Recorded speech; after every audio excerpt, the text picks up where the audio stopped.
Oh, brothers, how y'all doing this Sabbath, man? Great. Oh, yeah. Man, that sounds right. Brothers, how y'all doing? Good. All right. Hey, y'all know it says the Lord's Sabbath day. Right? Lord gave you a day to rest. Be happy. Sisters, how y'all doing? Good. I'm glad they got more smiles than this. Man, I'm working on them, sisters. Pray for me. All right, so we're gonna go into here. We're gonna go into some things here. It's the last Sabbath of the month. Where at IUIC we have a voluntary fast for you new brothers, new sisters. We got a voluntary fast at the end of every month that Israel, IUIC as a body, all across the nation, not even the nation, the world, because we got people over. Bishop Nathaniel right now is in Ghana. We got a school in Ghana on the west coast of Africa. We got school in United Kingdom, in London, everywhere. So we do this as a whole across the world for a particular reason, purpose behind it. The Lord is dealing with our bishops here, and they set up things to make sure we prosper as a people as we go forward. So today's class is going to be called the examination of fasting and praying. The examination of fasting and praying. Can the sisters hear me back here? All right, all praises. All right, so let's start out with 2 Timothy 3:16. If you knew, you know, we're going to be flipping through this thing pretty fast. I got Quick Draw McGraw to my left, better known as Officer Elishua. I'll try to slow him down, but, you know, if you can't take notes at the same time, just try to keep along in the books. All right? 2 Timothy 3:16. 2 Timothy chapter 3 and verse 16.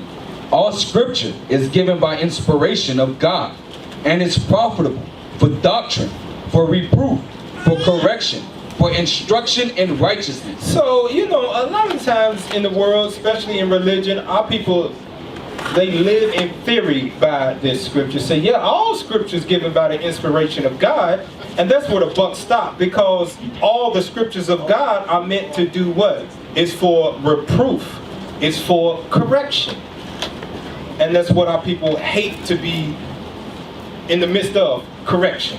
Right. But when you come to serve the Lord, the rest of your time knowing that you are an Israelite, it's going to always be about correction, making yourself better, building yourself up back into that Israelite man you're supposed to be, that Israelite sister that you're supposed to be. Because we've been broken down throughout the generations to where, like it says in Isaiah, right, 51, they have laid our body, or tell us to lay our body down to the ground, our soul down to the ground, that they may walk over. So we're starting from here. We're starting from the bottom, building ourselves up slowly but surely into the stature and the measure of Christ. So 2 Timothy 3:16 says these scriptures are for correction. Correction may come from officers. Correction can come through a class. Correction can come from a brother sitting beside you. Whenever they see you straying off from the path, it's their job to grab you and say, no, come back, brother. We try to get to the kingdom. You're being corrected for a reason. It's not to hurt you. So all scripture is given by the inspiration of God. Read on.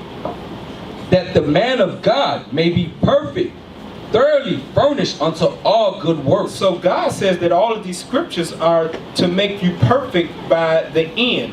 Whether that end be when Christ returns, coming out the sky, or that end be when the Lord calls you back home.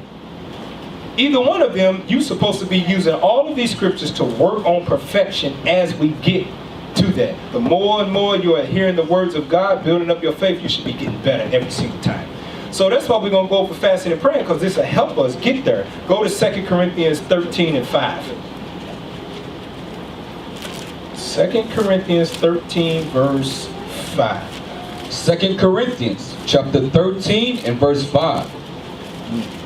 Examine yourselves, whether ye be in the faith. So that's why all these scriptures are for our correction, for our reproof, so that we can examine ourselves. Do we line up with what God is telling us to do? Do I have any inklings of envy in me? Do I hold grudges? Do I find myself in the midst of mental adultery? I might not be doing it physically, but my eyes wander all the time when I see that pretty girl. We got to examine ourselves based on that, because those are sins according to the Bible. Read on. Examine yourselves, whether ye be in the faith. Prove your own selves. Know ye not your own selves, how that Jesus Christ is in you, except ye be reprobate? So we have to examine ourselves to make sure that we are on the right path, following that high calling that Jesus Christ has called us into this truth.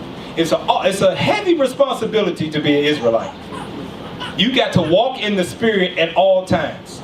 Because what happens is the one time that you fall out the Spirit, y'all know how it is. Even if you didn't know you was Israel, if one of our people out there do one bad thing wrong, who is all niggas, robbers, thugs, thieves, and murderers? Who are they, brothers? It's everybody. They paint us with a broad brush. One dude rob a bank, black people all steal. One person eats some chicken, yeah, black people like chicken. One person can jump real high and dunk, all black people can jump high. One person's fat, oh, they all fast. So you have to examine yourself, make sure you walk it in the Spirit, because what you do, they're going to judge all of us as a nation off of. That's why you have to examine yourself with all these scriptures that the Lord gave us. Go to Romans. Romans chapter 6 and verse 12. Good thing for examining ourselves. Romans 6 and 12. Romans chapter 6 and verse 12. This is the main reason for self-examination. Read that. Let not sin therefore reign in your mortal body. We have to make sure we are reading all the scriptures of God that is profitable for us. That we are making sure we don't have sin reigning in our body. Does any brother out here know what reign means? What does the word reign mean? Is that brother Amir in the back? Speak up loud.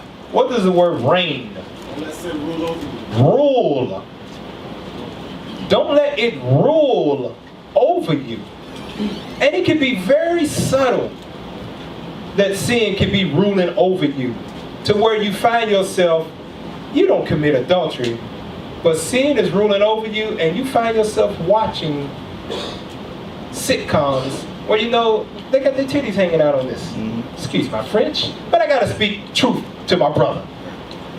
Because there might be some of you in here. Or I get on this website, and I know it's another movie website that I can watch.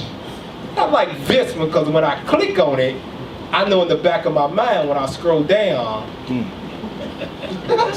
Y'all know what I'm talking. That's why they laugh, sister. They know what I'm talking about. On these movie websites, they got naked women everywhere. Little, what they call them, GIFs, GIF. Moving the same thing, where it entice your eyes. You could be looking for a movie, but right here, it got an animated Edomite walking with stuff just swinging everywhere. But you can use that other website that has all ads blocked, but you choose this one for some reason. That is you letting sin rule over you in your body. That's just something small. You can equate that to many other things. Read on. That ye should obey it in the lust thereof. Read on. Neither yield ye your members as instruments of unrighteousness unto sin. So neither yield ye your members. Brothers, God did not give you a rod so you can stick it in every single woman on the face of the earth. What did Drake say? What was that song he had? I wish I could. I wish I could. Huh? I wish I could F every girl in the world. Right. That's sick, man. That's crazy. When you think about that, these people out here got AIDS. He wish he could still have sex with them. Whatever, I still ain't Googling it. I will not Google it. Blue waffle. The blue waffle, whatever that is. I don't know what it looks like. But I am not Googling that thing. Hey, that in thing, my mind, that thing make you fall out the truth, man. that thing better make you stay in the truth. Man, you're a righteous wife. You go crazy when you see that thing. Yeah, I ain't doing that, man. Do not, whatever it is, don't let curiosity kill the cat. Deacon Y'all says, he said that thing messed me up, man. Messed me up weeks, man. It messed me up. No, don't do it. So brothers, the rod that God gave you, that member of you is not supposed to be having sex with every girl in the world. Sisters, your curves on your body, God did not give that to you to show off to every single man in the world. It was made for that one man that he ordained for you in the heavens. That's it. So Paul is letting us know, verse 13 again. Neither yield ye your members as instruments of unrighteousness unto sin, but yield yourselves unto God as those that are alive from the dead. We yield ourselves to what God says to do. He says cover up, I'm covering up. He says for me to purify my body until I find a righteous wife, I will purify my body. Where's it at? Give me that 1 Thessalonians. I want you brothers to know that. And you sisters, I want you to know. Paul says something, he said, 1 Thessalonians 4, verse 3 and 4. 1 Thessalonians. All the way down to 5, matter of fact. 1 Thessalonians chapter 4 and verse 3. For this is the will of God, even your sanctification, that ye should abstain from fornication. This is the will of God, that you abstain from unmarried sex. That's what fornication is. Leviticus chapter 18. Abstain from having sex with your auntie. Sex with your second and third cousins. I know some people out there that done that before. That's why it's in Leviticus 18. We ain't really family. I don't know them for real.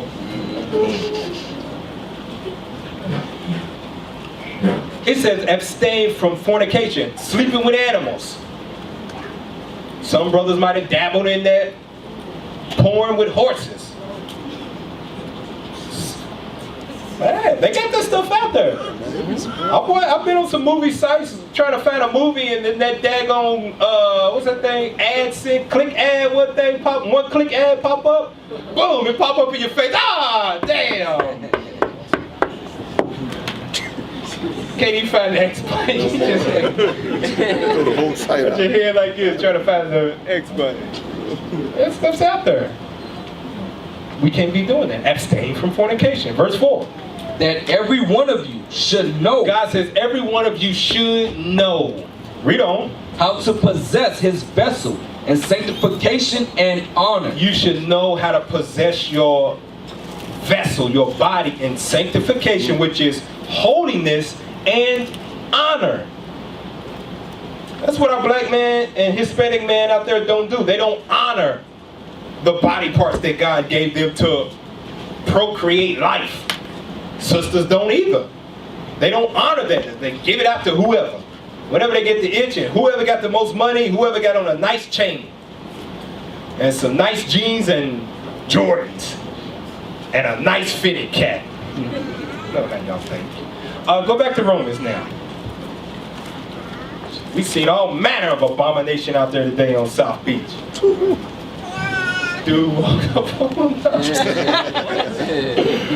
We got a video coming out on him. His name is going to be the what did I say it was going to be called? The steroid. The steroid Christian on South Beach. He was so jacked up, and his wife beater was so small. Wife beater was holding. He had a big Jesus Christ on his, tatted on his chest. Yeah, and a cross on his With a neck. cross on his neck. And he was the righteousness of God. But we can't do that. We should know how to how to keep our vessel sanctified and abstain from fornication. Go back to Romans 6 and verse 13. Romans chapter 6 and verse 13. Neither yield ye your members as instruments of unrighteousness unto sin, but yield yourselves unto God as those that are alive from the dead, and your members as instruments of righteousness unto God. You know? For sin shall not have dominion over you. Sin should not rule over you. He said reign at first, then he said dominion. That should not rule you. That shouldn't be, whenever the thought of sin come in your mind, you know it don't line up with God, that is what leads you into it. You know you're doing wrong, but you just, that urge in you, just, I gotta do it. That should not have dominion over you. Read on. Wherefore sin shall not have dominion over you, for ye are not under the law, but under grace. You're not under the law of sacrifice, but you under grace. Read on. But what then? Shall we sin because we are not under the law? That's how you know that he's talking about in verse 14 that it's talking about animal sacrifice. Should you continue going on breaking God's commandments because you're not under the law of sacrifice? Now, he's telling the Romans that no longer will you get put to death if you're in the midst of homosexuality. So, does that mean that I can keep dabbling in that sin? I know now that you might not get put to death instantly if you are worshiping other gods, but does that mean that you should keep the commandments while you're amongst Israel and when you go home you pray to Buddha? No. Read verse 15 again. What then? Shall we sin because we are not under the law but under grace? God forbid. God forbid that you should keep dabbling in that sin. Read on. Know ye not that to whom ye yield yourselves servants to obey, his servants ye are to whom ye obey, whether of sin unto death or of obedience unto righteousness? So there's no lukewarm when it comes to Jesus Christ and God. You can't be your whole life, wait all the way up to Christ come, you're back and forth in the truth. We see you here a few weeks, then you ain't here for a few months. Right. Can't do that. You're going to end up getting put to death. It says sin unto death. Right? So go to Romans 13 now. Romans 13. So sin shouldn't be ruling us, ruling our thoughts. Fornication shouldn't be ruling our thoughts. I want to have sex. Hatred shouldn't rule you. That lesbianism, cigarettes. Romans 13 verse 13. Romans 13 verse 13? Yep, Romans 13, 13. Romans chapter 13 and verse 13. Let us walk honestly as in the day, not in rioting, in drunkenness, not in chambering, in wantonness, not in strife and in envying. But put ye on the Lord Jesus Christ, and make not provisions for the flesh. Provisions for the flesh is going into what the example I gave earlier. You are leaving that little bit of sin that's in you. You just leaving it there. And it ends up, what happens is it ends up destroying you. Because it's ruling over you subtly, but then it takes you completely and you find yourself out there. Not in here no more. And what you do is you'll make up an excuse. Yeah, man, them brothers, I didn't feel welcome there. Well, we kicked it after every Sabbath. Where was you? But in your mind, that sin that is laying dormant in you, that you done made a provision for, you don't let it overtake you, and it controls your thoughts now. So Paul is telling us, verse 14 again. But put ye on the Lord Jesus Christ, and make no provisions for the flesh to fulfill the lust thereof. That you fulfill not the lust thereof. Go to Hebrews 12. This is why you can't let any sin dwell in your body. That through fasting and praying, we can purge out some of those things. That's why we're going up the examination of fasting and praying, Hebrews 12 and 1, because of this right here, when it comes to sin. Read that when you get it. Hebrews chapter 12 and verse 1.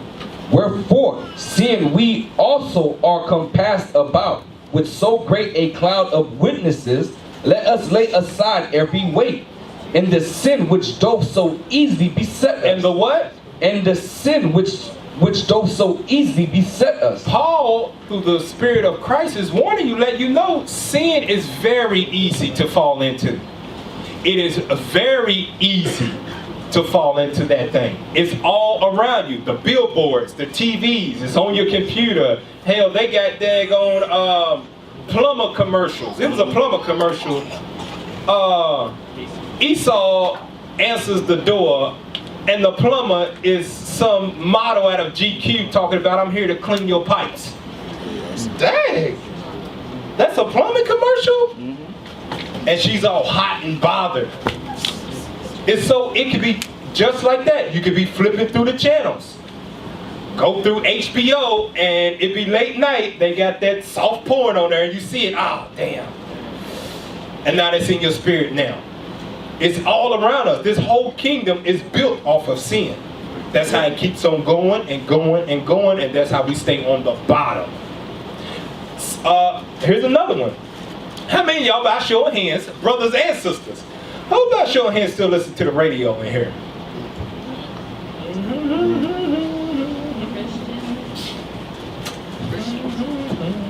Okay. When we listen, now I like to listen to the radio too, myself. I'm an old school brother. I listen to, I don't know none of the names of the songs. They was before my time. But I know them when I hear them. You know, what's that dude's name, Marvin Gaye? Yeah. Sexual Healing? He wasn't talking about his wife. Not at all. The difference is of music back then, they knew how to, covertly be discreet about, I want to have sex with your wife. Turn off the lights, light a candle. He wasn't talking about his wife. What's that dude's name? Ron Isley, right? Oh, that's another one. In Between the Sheets. Oh, he ain't talking about his wife because, you know what? All his videos got some young, pretty girl. He ain't talking about his wife. That sin so easily, but it can jump on you in a heartbeat when you keep in your mind and your ears, you hearing that stuff. In between the sheets, in between the sheets, in between the sheets. And you know, officer, back then they were discreet. Now they're out in the open. It's out in the open now. It's out in the open. Bend it over, bust it wide for me. That's how it is now. But you can be listening to the radio. Be listening to some love song where he's actually, I know, what's the dude's name? Maxwell. No, not Maxwell. He was some. No, not them. It's one group. It's a husband and a wife, and they actually are a group together. No, they was brothers and sisters. BB and CC Winans. They was brothers and sisters. Y'all didn't know that? They was brothers and sisters. I can't think of the name. Family Soul. Who said that thing? Who said that? Somebody knows. He said, yeah. I knew it. Josh Head though? Okay, yeah. All right. So Family Soul. That's who it's called. That's a husband and a wife actually singing about loving each other. So you could be listening to the radio, listening to Family Soul. You know this is a husband and a wife. Right after that, they hit you with a Papa was a Rolling Stone. What is that talking about? He was an adulterer. He was a whoremonger. I lay here, lay here. What's that other song? That song with the lady that she not Mrs. Jones. It was, huh? What's it? How's it go? It was another song like I'm his woman or something like that. It was another song, Make Me a Woman Tonight. See, y'all don't understand. She's talking about getting knocked off. Yeah, she's talking about first time. First time. Not by no husband, to make me a woman tonight. Sin's so easy, and we repeat these songs on the radio like it's nothing. And guess what? All of us know every word to all of those songs. I heard it came out 20 years ago. As soon as it come on the radio, we will be reciting every word that came on that thing. Jesus said, right here, read it again, what Paul say? Read it from the top. Hebrews chapter 12 and verse 1. Wherefore, seeing we also are compassed about with so great a cloud of witnesses, let us lay aside every weight and the sin which doth so easily beset us. Lay aside that sin that so easily besets you, easily knocks you off the track.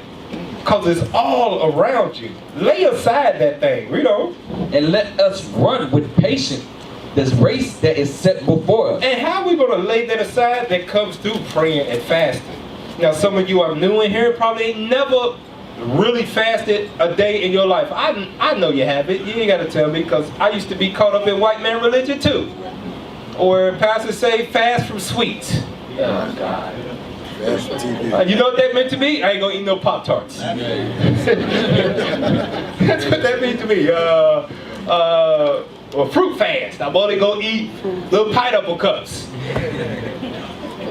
It's for the brothers with single. You know how it is. You eat the fruit cups. That ain't fasting. The other one, what's that one? I think brothers Joshua or some other Daniel fast, right? I never heard of that. I didn't go to church enough then. I wasn't into it enough. Just water.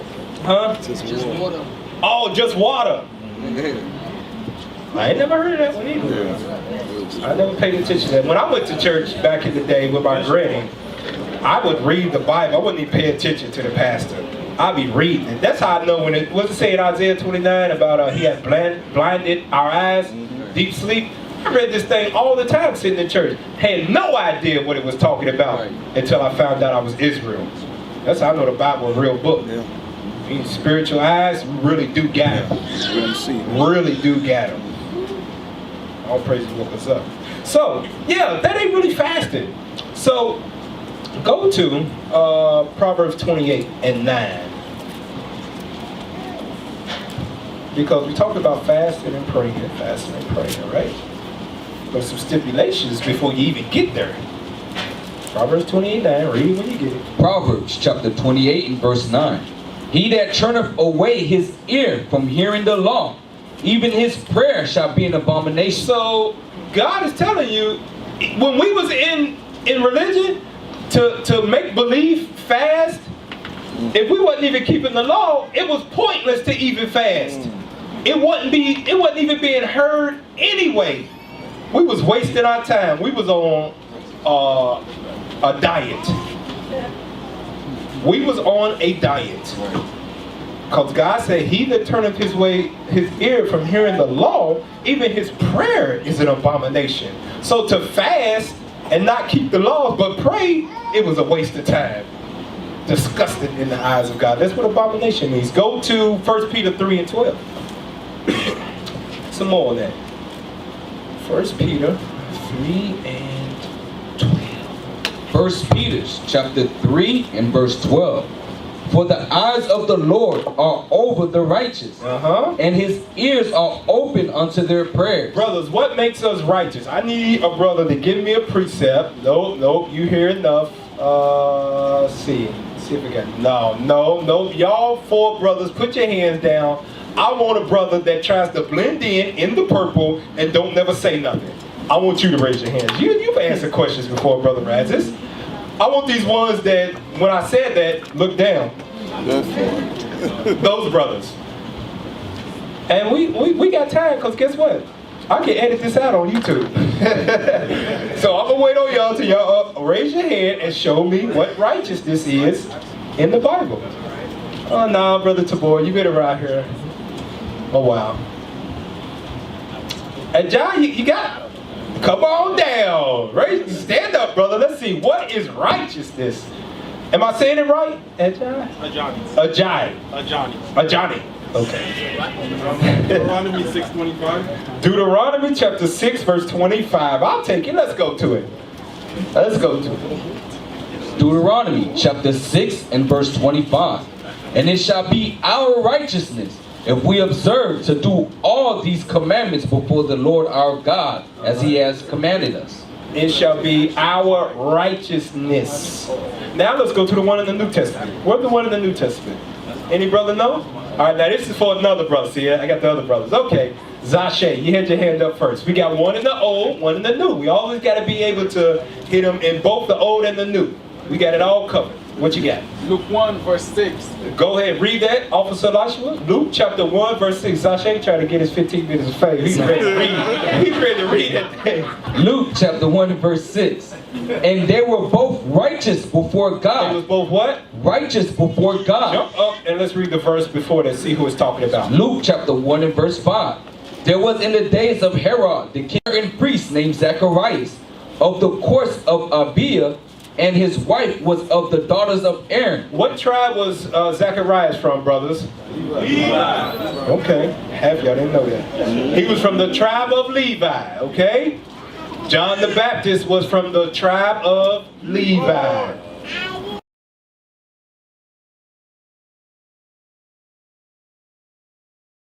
Her name was Elizabeth, And they were both So we're righteous talking about Zacharias and we're talking about Elizabeth. They were both righteous. Read on. before God, walking in all the commandments and ordinances of the Lord. So blameless. what made them righteous before God? They did what?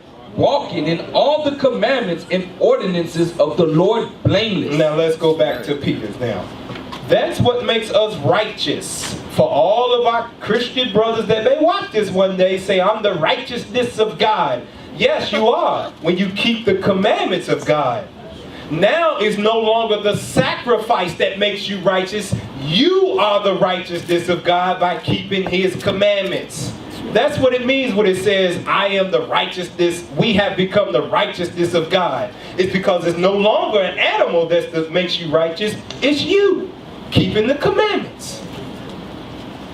Read that. 1 Peter chapter 3 and verse 12. For the eyes of the Lord are over the righteous, and His ears are open unto their prayers. So that is who He's hearing. Those that hear His law, statutes, and commandments. Those that humble themselves to the law, statutes, and commandments. His ear is open to their prayers. Read on.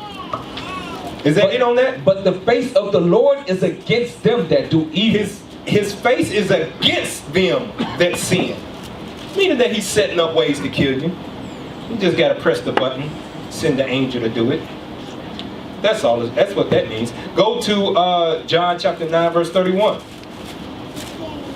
John 9 and 31. So He hears the righteous that keep His commandments. John chapter 9 and verse 31. Now we know that God heareth not sinners. He done what? Heareth not sinners. So contrary to popular belief, God don't hear everything that anybody is saying to Him. No. Guess what that means? To be a sinner, right? Let me ask this question. Let's see who's thinking. Okay. To be a sinner, you had to break what? I need a show of hands, brothers. You had to break what? Onaji. What did you have to break to be a sinner? Stand up. What did you have to break? Amen. You had to break the commandments, right? Who was the commandments given to? Brother Joshan. They were given to the children of Israel. Given to the children of Israel. So if to be a sinner, God won't hear you at all if you break the commandments. The commandments wasn't given to the other nations, right? Right.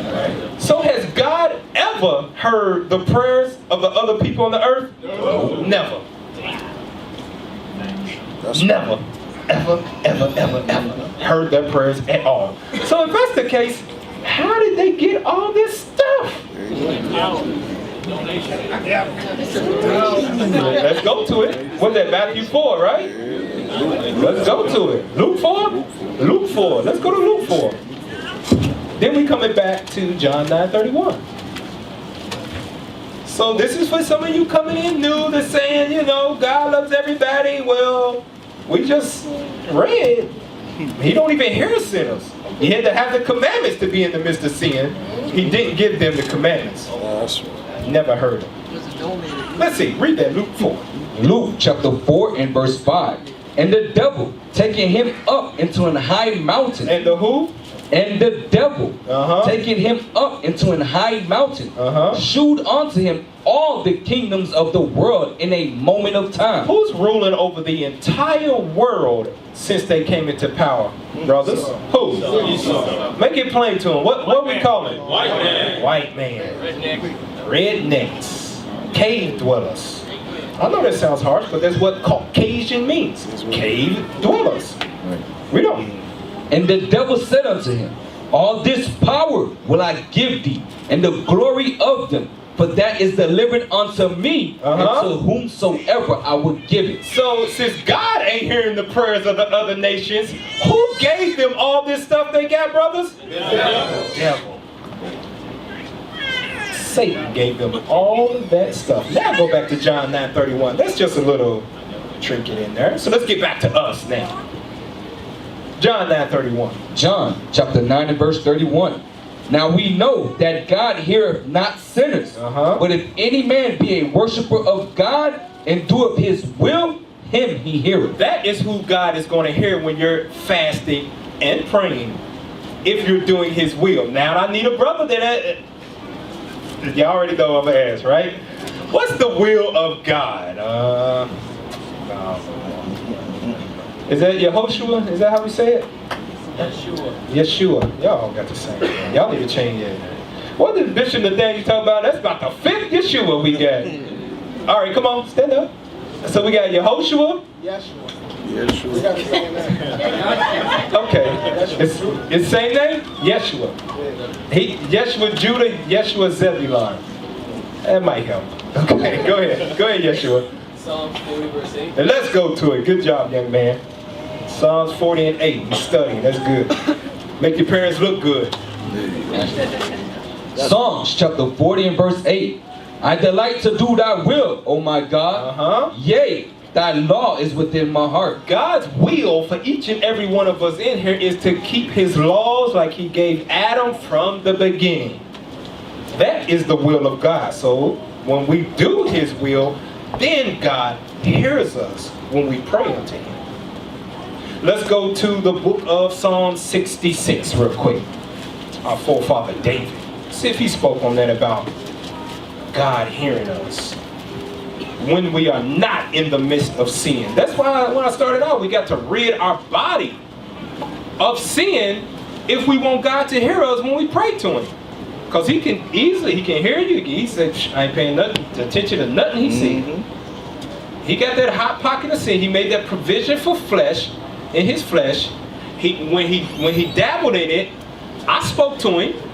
He knew it was wrong, but he keep on doing it. I ain't hearing nothing he said. Whatever happened to him, happened to him. Just don't kill him, like he did with Job, right? He said you can do this, that, and the other to him. Just don't kill him. Read that in Psalm 66, verse 16. Psalms chapter 66 and verse 16. Come and hear, all ye that fear God, and I will declare what he have done for my soul. So David's giving us a testimony here. I'm going to tell you what God did for me. Read on. I cried unto him with my mouth, and he was extolled with my tongue. It said he was extolled, meaning he was praised with my tongue. I praised God when I called unto him. Thank you for all that you've done for me. Read on. If I regard iniquity in my heart. Now David said, if I regard, if I make a provision, if I take heed, if this is what is ruling my thoughts, if I regard iniquity. Another word for iniquity, brothers, is what? Sin. Sin. If I regard, if my mind is always occupied in sin, read on. The Lord would not hear me. God ain't gonna do what? The Lord would not hear me. And guess what? David didn't know this. Let's go to Acts. Let's go to the book of Acts. Y'all know where it is in the book of Acts? Samuel. I don't want to go to the one in Samuel. It's in Samuel. And it's in Acts. It's in James too. It says, God said that I have found a man after my own heart. That's how God looked at David. But David knew that he had certain stipulations when it came to calling out to God. Just because I'm his son, I'm the king. I know me, and he talks to me all the time. He has taught my hands how to war. I can do great things. I got a wise son named Solomon. He gave me a bunch of kids. He's been blessing me. But David knew that if I step in the midst of sin, God will shut up his ears on me. He won't hear nothing I'm saying. As great as I am, as chosen as I am, if I'm in the midst of sin, God won't hear me. That's the stipulations that we got. He hears anything we say, and he grants them if it be his will, if you are not in the midst of sin. Thus, that's why we've been praying since the cotton fields. And still going through the same thing over and over and over again, thinking that God's going to take us up out of bondage in the midst of all manner of sin. Not going to happen. Read that thing again. Psalms chapter 66 and verse 18. If I regarded iniquity in my heart, the Lord would not hear me. Here we go. We found it. Acts 13 and 22. Acts 13 and 22. Let's see how God seen David. And David knew that He won't hear nothing I say if I'm in the midst of sin. Read that. Acts chapter 13 and verse 22. And when he had removed him, he raised up unto them David to be their king, to whom also he gave testimony and said, I have found David the son of Jesse, a man after my own heart, which shall fulfill all my will. That's how God looked at David. But he said, David knew that if I'm in the midst of sin, that's where the buck stops with me and God. Cut me right off. Go back to Psalms now, 66, and let's read on down in that thing. All the way down to verse 20.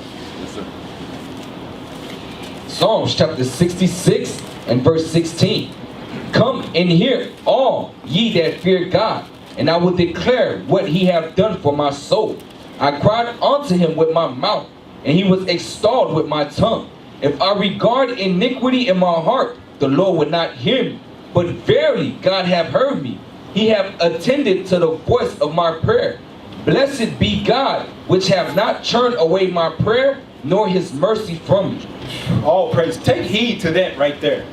Your forefather David, who God says, a man after my own heart, I didn't regard iniquity, so God heard me and granted me my prayers. Go to Isaiah now. Isaiah chapter 1. Still dealing with prayer right now, right? We're dealing with prayer. Isaiah chapter 1 and verse 15. And when ye spread forth your hands, I will hide my eyes from you. Yea, when ye make many prayers. When you make many prayers. Read on. I will not hear. Why will God not hear us? Your hands are full of blood. Your hands are full of blood. Full of sin. God couldn't hear what you was talking about when we was in the midst of sin, because you wasn't asking for the right things. You was asking for that girl not to be pregnant again so you can go out and do the same thing next week. You was praying to God that I didn't get STDs, was it the clap, right, and get the shot, so I can go out and do it to another girl. That's why God wasn't hearing nothing you was talking about. You was asking in the midst of wickedness so you can continue to fulfill the lust thereof. Now, so if that be the case, you know, we was wrapped up in all manner of sin, doing all kind of abominations. Each one of us got our own story of different walks of life, where we came from, coming in here, being reborn again, being built up into the measure and stature of Christ.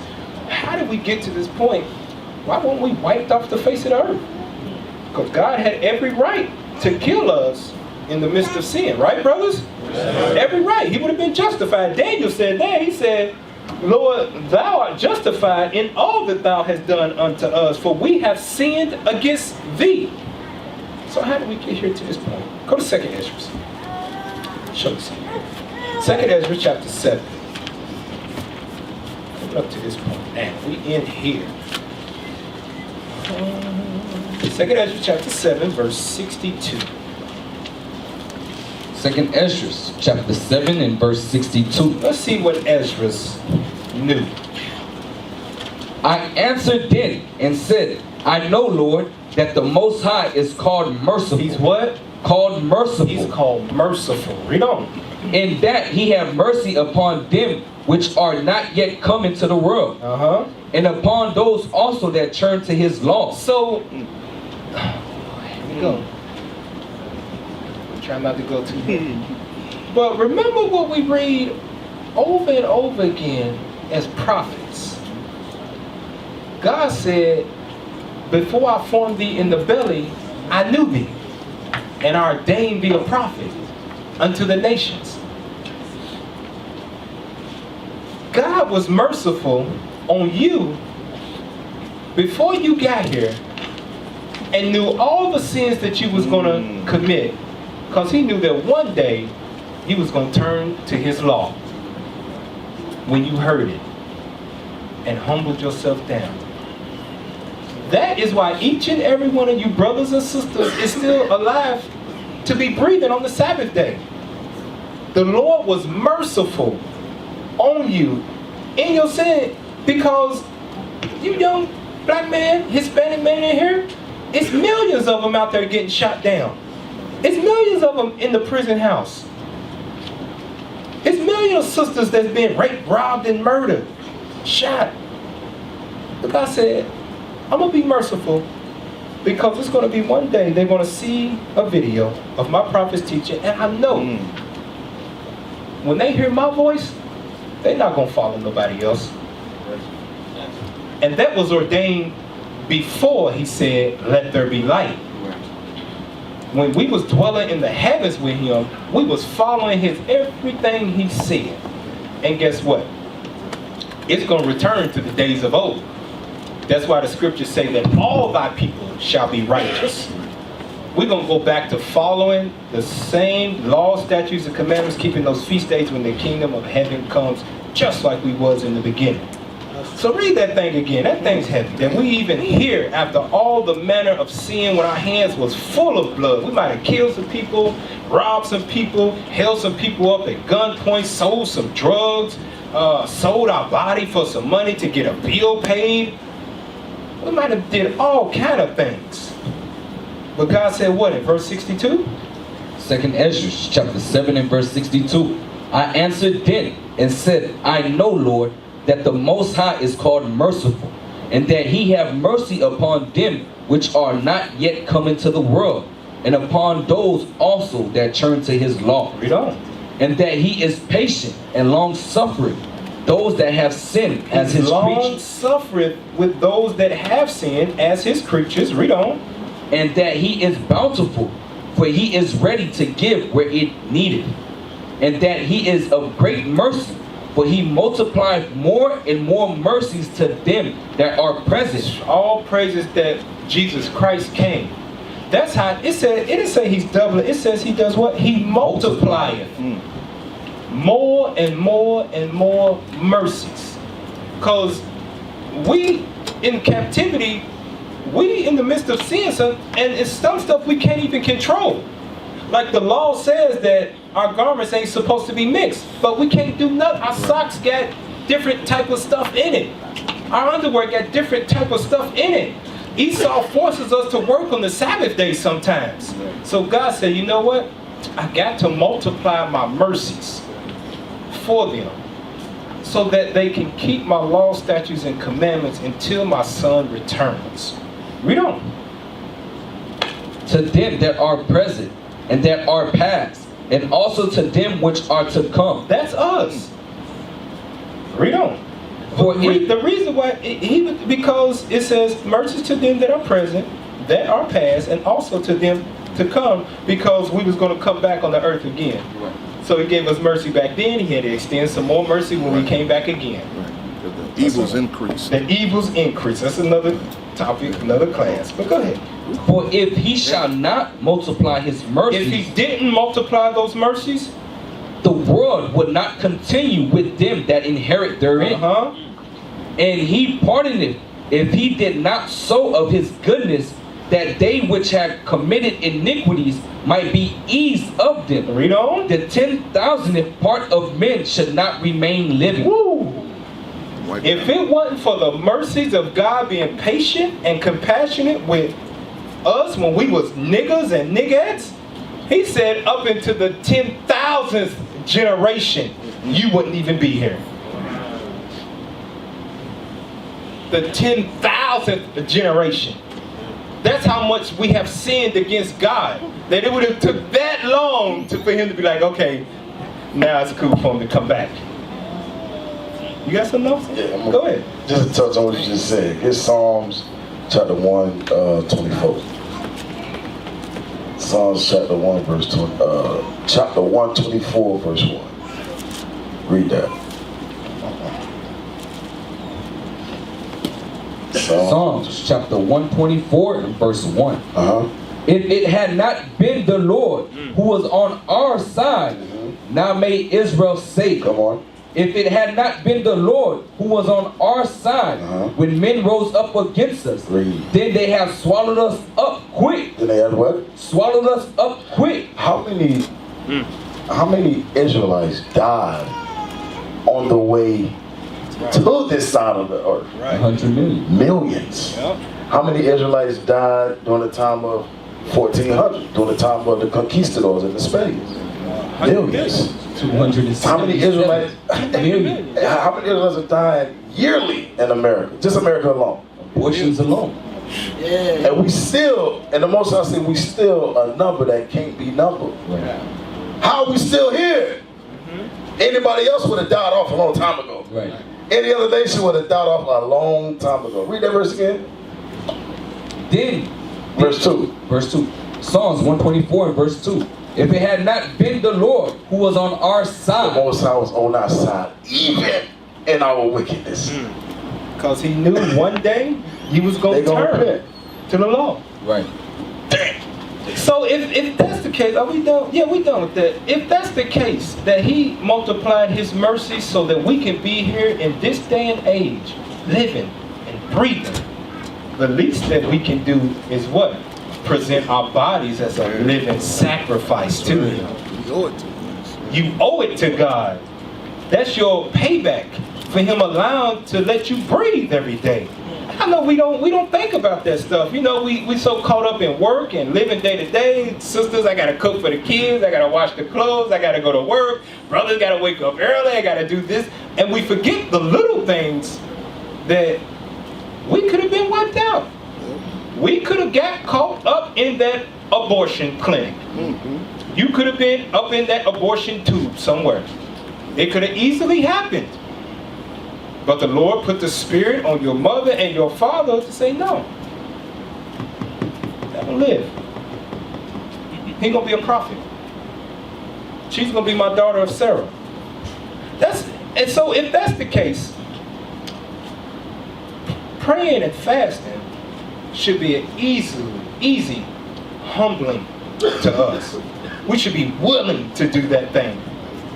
Lord, I'm gonna sacrifice my body for you because you multiplied your mercies for me. That's the least that I can do. I can't give you no money. The whole universe is yours. I can't pay you back. So I'm gonna honor you with what you gave me, my body. So let's get into that. Let's go to Sirach, chapter 18, verse 23. Let's get some prayer there and see if we're praying. Sirach, chapter 18 and verse 23. Before thou prayest, prepare thyself. So before you go to the Lord, and you want to speak to him, God says prepare yourself. You can't just barge in on him.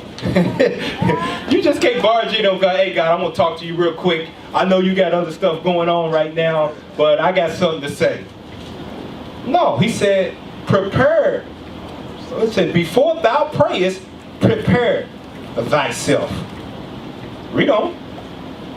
And be not as one that tempteth the Lord. The reason he put that right behind prepare yourself, because a lot of times we pray before and be like, Lord, if you do this, I'll do that.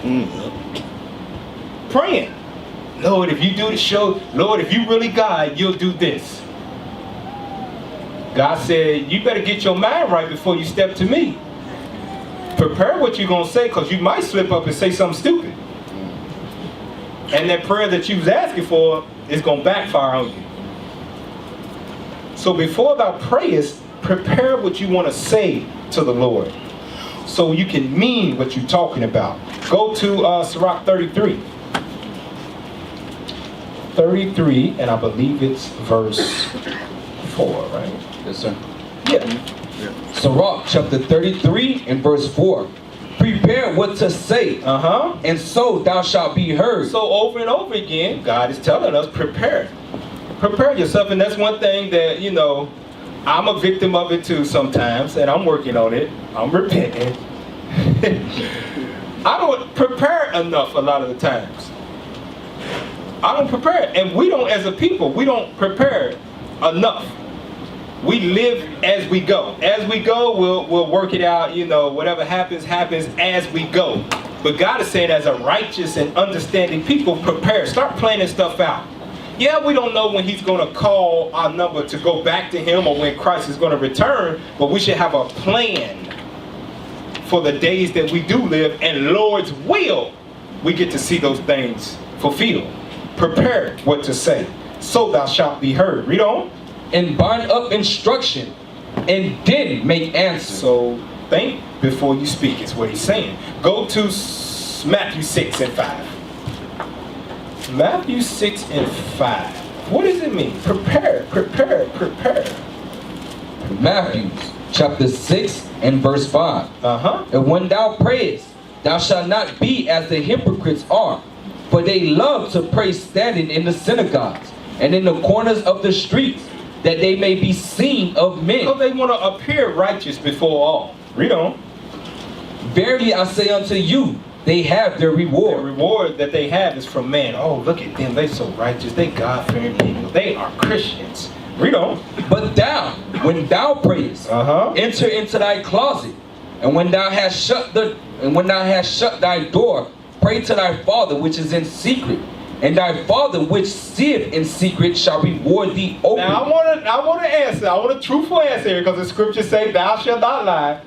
How many in here have ever really went into a closet and prayed before when they read that? I know. I thought the same thing. Dark here. I thought that too. Because, we was led of false prophets that had no understanding of precept upon precept. That's not what it means at all. God, he's not telling you to go into a closet and actually shut the door behind you. Here's this precept for it. Go to Matthew 14. He's not talking about that. This is why he said prepare. So you prepare what you want to say, and then apply this. Matthew 14, we're going to read verse 22. 22 and 23. Matthew chapter 14 and verse 22. And straightway Jesus constrained his disciples to get into a ship and to go before him unto the other side, while he sent the multitudes away. And when he had sent the multitudes away, he went up into a mountain apart to pray. He went to go pray. And when the evening was come, he was there alone. He was where? There alone. He was there alone. So when we read Matthew 6 and 5, when it's talking about enter into thy closet, it's talking about get somewhere alone, where you can prepare what to say and get your thoughts right. Because our minds are racing everywhere. It's about some women, y'all can be thinking about what you got to feed the kids later, and about what you got to go to Walmart. You want to pray real quick, but right after this you got to go to Walmart. So Walmart's in the back of your mind. So he said prepare and get somewhere alone so your thoughts can be focused. You can have a clear thought of what you asking God for in your prayer. Not to enter into your closet, just be somewhere by yourself. The scripture say in Peter's, it say, cast your care upon him, for he careth for you. Quit getting caught up. We so much caught up into the day-to-day living because we in captivity. We know Esau make things hard, but we're going to keep our mind fixed on the Lord. And if it's 3 times a day we pray, work that thing into your schedule. Make that a habit. Go, you at work? My lunch break? Every day lunch break, I got to use the restroom. And dude, they don't need to know what for. Right. I know why I'm going in there. That's right. Officer Lash, you got something? Oh, First Thessalonians. I got you, bro. First Thessalonians. Let me get 5 in verse 17. Daniel prayed evening, morning, and he prayed 3 times a day. At noon, yeah. And at noon. Now, what did Paul instructed us to do? Let's read that. 1 Thessalonians chapter 5 and verse 17. Read. Pray without ceasing. Ooh. So we should be doing it more than Daniel. What was written aforetime was written for our learning. So there's something you guys are supposed to be praying about. For the kingdom, for more laborers. There's a lot of problems that we face. You got to think about it. Daniel was in captivity in Babylon. Like he said, second in charge. We're not second in charge. We have time out the day to pray to the Most High. He says pray without ceasing. That's right. So we should be praying more than 3 times. All praise. We have liberty to do so. That's right. All praises. Hey, let's go back. Let's go back to Psalm 55, and let's read verse 17 again. Psalms chapter 55 and verse 17. evening and morning, and at noon will I pray and cry aloud, and he shall hear my voice. He hath delivered my soul in peace from the battle that was against me. The battle that was against me. The battle that we got to fight in this captivity is what? Sin. It might be it's a whole list of battles that we got dealing with people that don't believe in the world. We got a battle against Esau. We got to put on that fake face all the time, like we happy to see them. Yeah, John, you know how it is. That's a battle. We got to battle the lust that's within us. We got to battle to discipline ourselves. The battle not to smoke cigarettes. The battle not to go out here and get one of these hoochie mamas on plenty of fish. Y'all brothers know what I'm talking about. Black Planet, MySpace. Go back into the lifestyle we used to do. My money's low, but I know a connect, and I can get money real quick. That's a battle you got to face now in this flesh to refrain yourself from that thing. So it said, he hath delivered my soul in peace from the battle that was against me. Read on. For there were many witnesses. It's many battles we go through. Galatians chapter 5. Let's get some of those battles real quick. Keep your hand here. We coming back. Get some of these battles that we face on a daily basis in our own spirit. Galatians 5. You know what I mean. Galatians chapter 5 and verse 19. Now the works of the flesh are manifest, which are these: adultery, fornication. That's a battle. Fornication is a battle. Uncleanness. That's a battle. Lasciviousness. Evil sexual desires. That's a battle. Idolatry. That's a battle. Witchcraft. That's a battle. Hatred. That's a battle. Variance. And get that hatred is rampant. Oh, yeah. Right. It's rampant amongst our people. That's a battle. To love your neighbor as you love yourself. Right. Battle. Read on. Variance. You know what? Anybody in here, give me the definition of variance. Because I don't want, does any brother in here know? Because these ain't words we use all the time. I had to look it up myself. Matthias, what does variance mean? Give me the definition of it. Stand up, brothers. Come on, the word of God. Variance means different types. Different types? No. I can understand why you would say that, but it's a borderline along that. Brother Amir. Friction between one another. That's close. That's close. Brother Lahai, Soldier Lahai. Opposition. Let's get it. Variance, definition. Let's see what that one says. Blow it up. Blow up that one for me. Here we go. The fact or quality of being different, divergent, or inconsistent.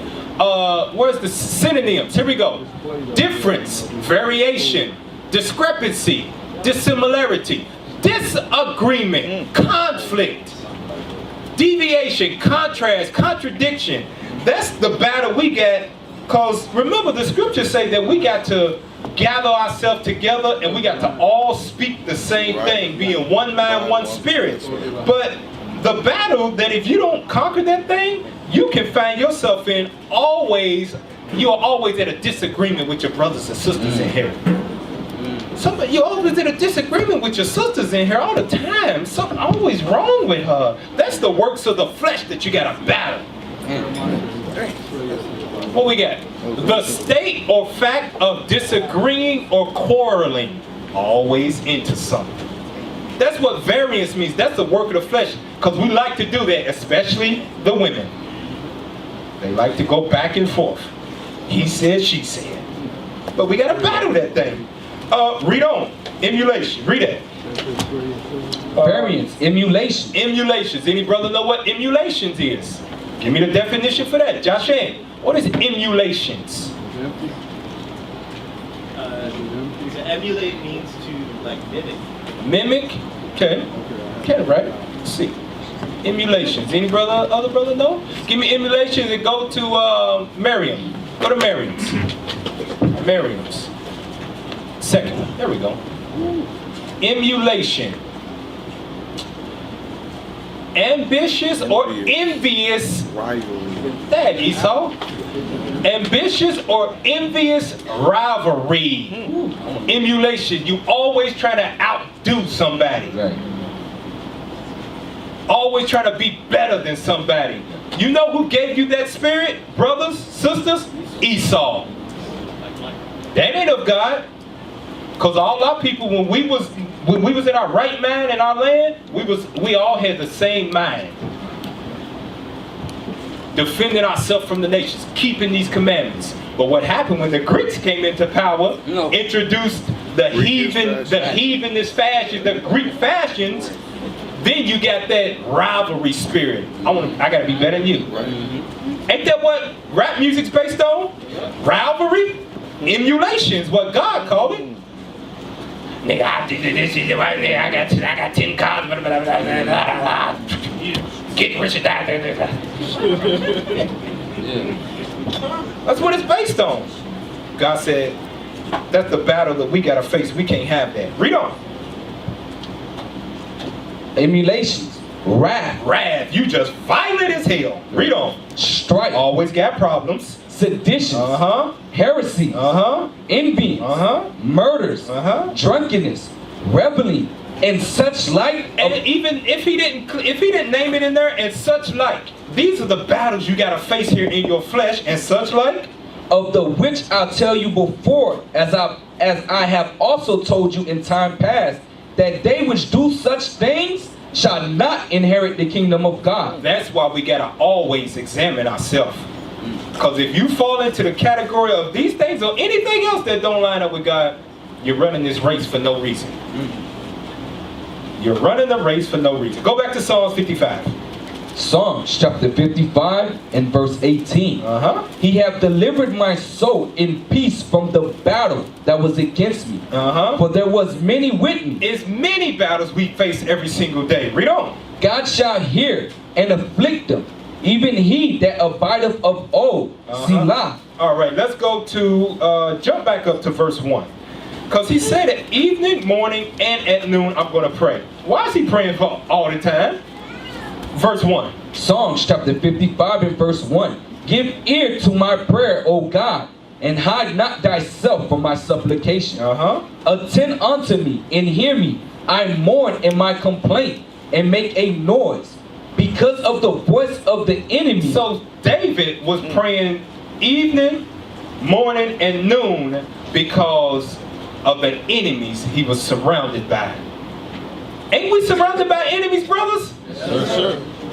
Shouldn't we be praying evening, morning, and noon, brothers? Yes, sir. Give me the second Ezra's. So we're gonna go to Ezra and see what he says. See how long he prayed. This is second Ezra 9 and 44. Let's see how long he prayed. Because we going over as far as what you gotta pray, right? So let's see what he did. You got that, officer? Yes, sir. Second Ezra chapter 9 and verse 44. Yeah. In those 30 years, I did... What? 30 years. In those 30 years, I did nothing else day and night. So we reading what Ezra did. He didn't do nothing day and night. But let's see. This is the vision that he's having. He's talking to Jerusalem. Go ahead. Yeah, read. In those 30 years, I did nothing else day and night, and every hour, but make my prayer to the heights. To the highest. Read. In 30 years, God heard me. Read it again. After 30 years, God heard me. God what? God heard me. After 30 years, God heard him. That's a long time. 30, that's a long time. That's, man, I don't know if I'll be alive by that. 30 years, that's a long time. But guess what? The Most High heard him after all those times. Because what? He made supplications. He followed the laws. And he made sure that he was on the right path. Take that long for God to hear you. Because I'm glad you brought that out, because we like that, what I said, we like that instant gratification, that microwave blessing. That's why all our people go to Christianity. Give them some money, blessing's going to come down. Put some money in the pot, blessing's going to come down. Microwave blessings. Microwave blessings, it might take that long. Go back to Psalms. Psalms chapter 55 and verse 2. Attend unto me and hear me. I mourn in my complaint and make a noise because of the voice of the enemy. because of the oppression of the wicked. He prayed 3 times a day because of the what? Because of the voice of the enemy, because of the oppression of the wicked. You want to get up out of captivity, brothers, you better start praying more. Better start praying. I'm trying to. That's what God's telling you. You want to get up out of captivity, start praying more. So it ain't no commandment, but things written are 4 times written for our learning. These are things that we can make habits in our life like our forefathers did. We don't. For they cast iniquity upon me. They do what? They cast iniquity upon me. They cast iniquity upon. You know how they cast iniquity upon us? They put abortion clinics in the hoods. Right. Why are they there? They make it so easy to go get rid of that baby that you didn't plan on having. Right. Overtime on the Sabbath. Overtime on the Sabbath. Yeah, that's a big. They cast that thing before us. Read on. Iniquity upon me, and in wrath they hate me. And in wrath they do what? They hate me. In wrath they hate us. Now, let's get into it now. Let's get into some fasting. Let's get into some fasting. Let's get into some fasting now. We done examined a lot on that prayer, right? So now let's get it here. Let's get it. Go to Jonah 3.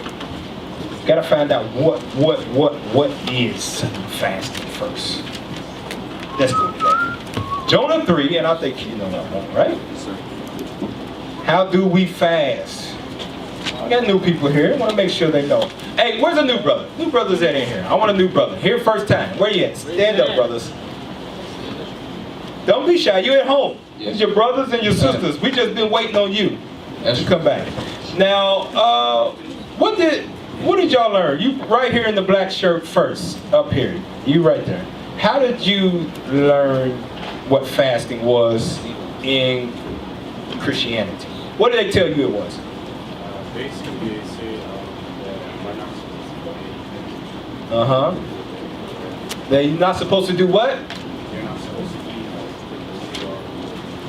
Okay, you're not supposed to eat for a long period of time. Okay, brother, what did they tell you in church? What did you learn? Right there. Yeah, you. What did you learn? What's your name, brother? My name is Levi Israel. Levi Israel. What did you learn growing up in church a fast was? Fasting was to go without food. Okay, to go without food. How long?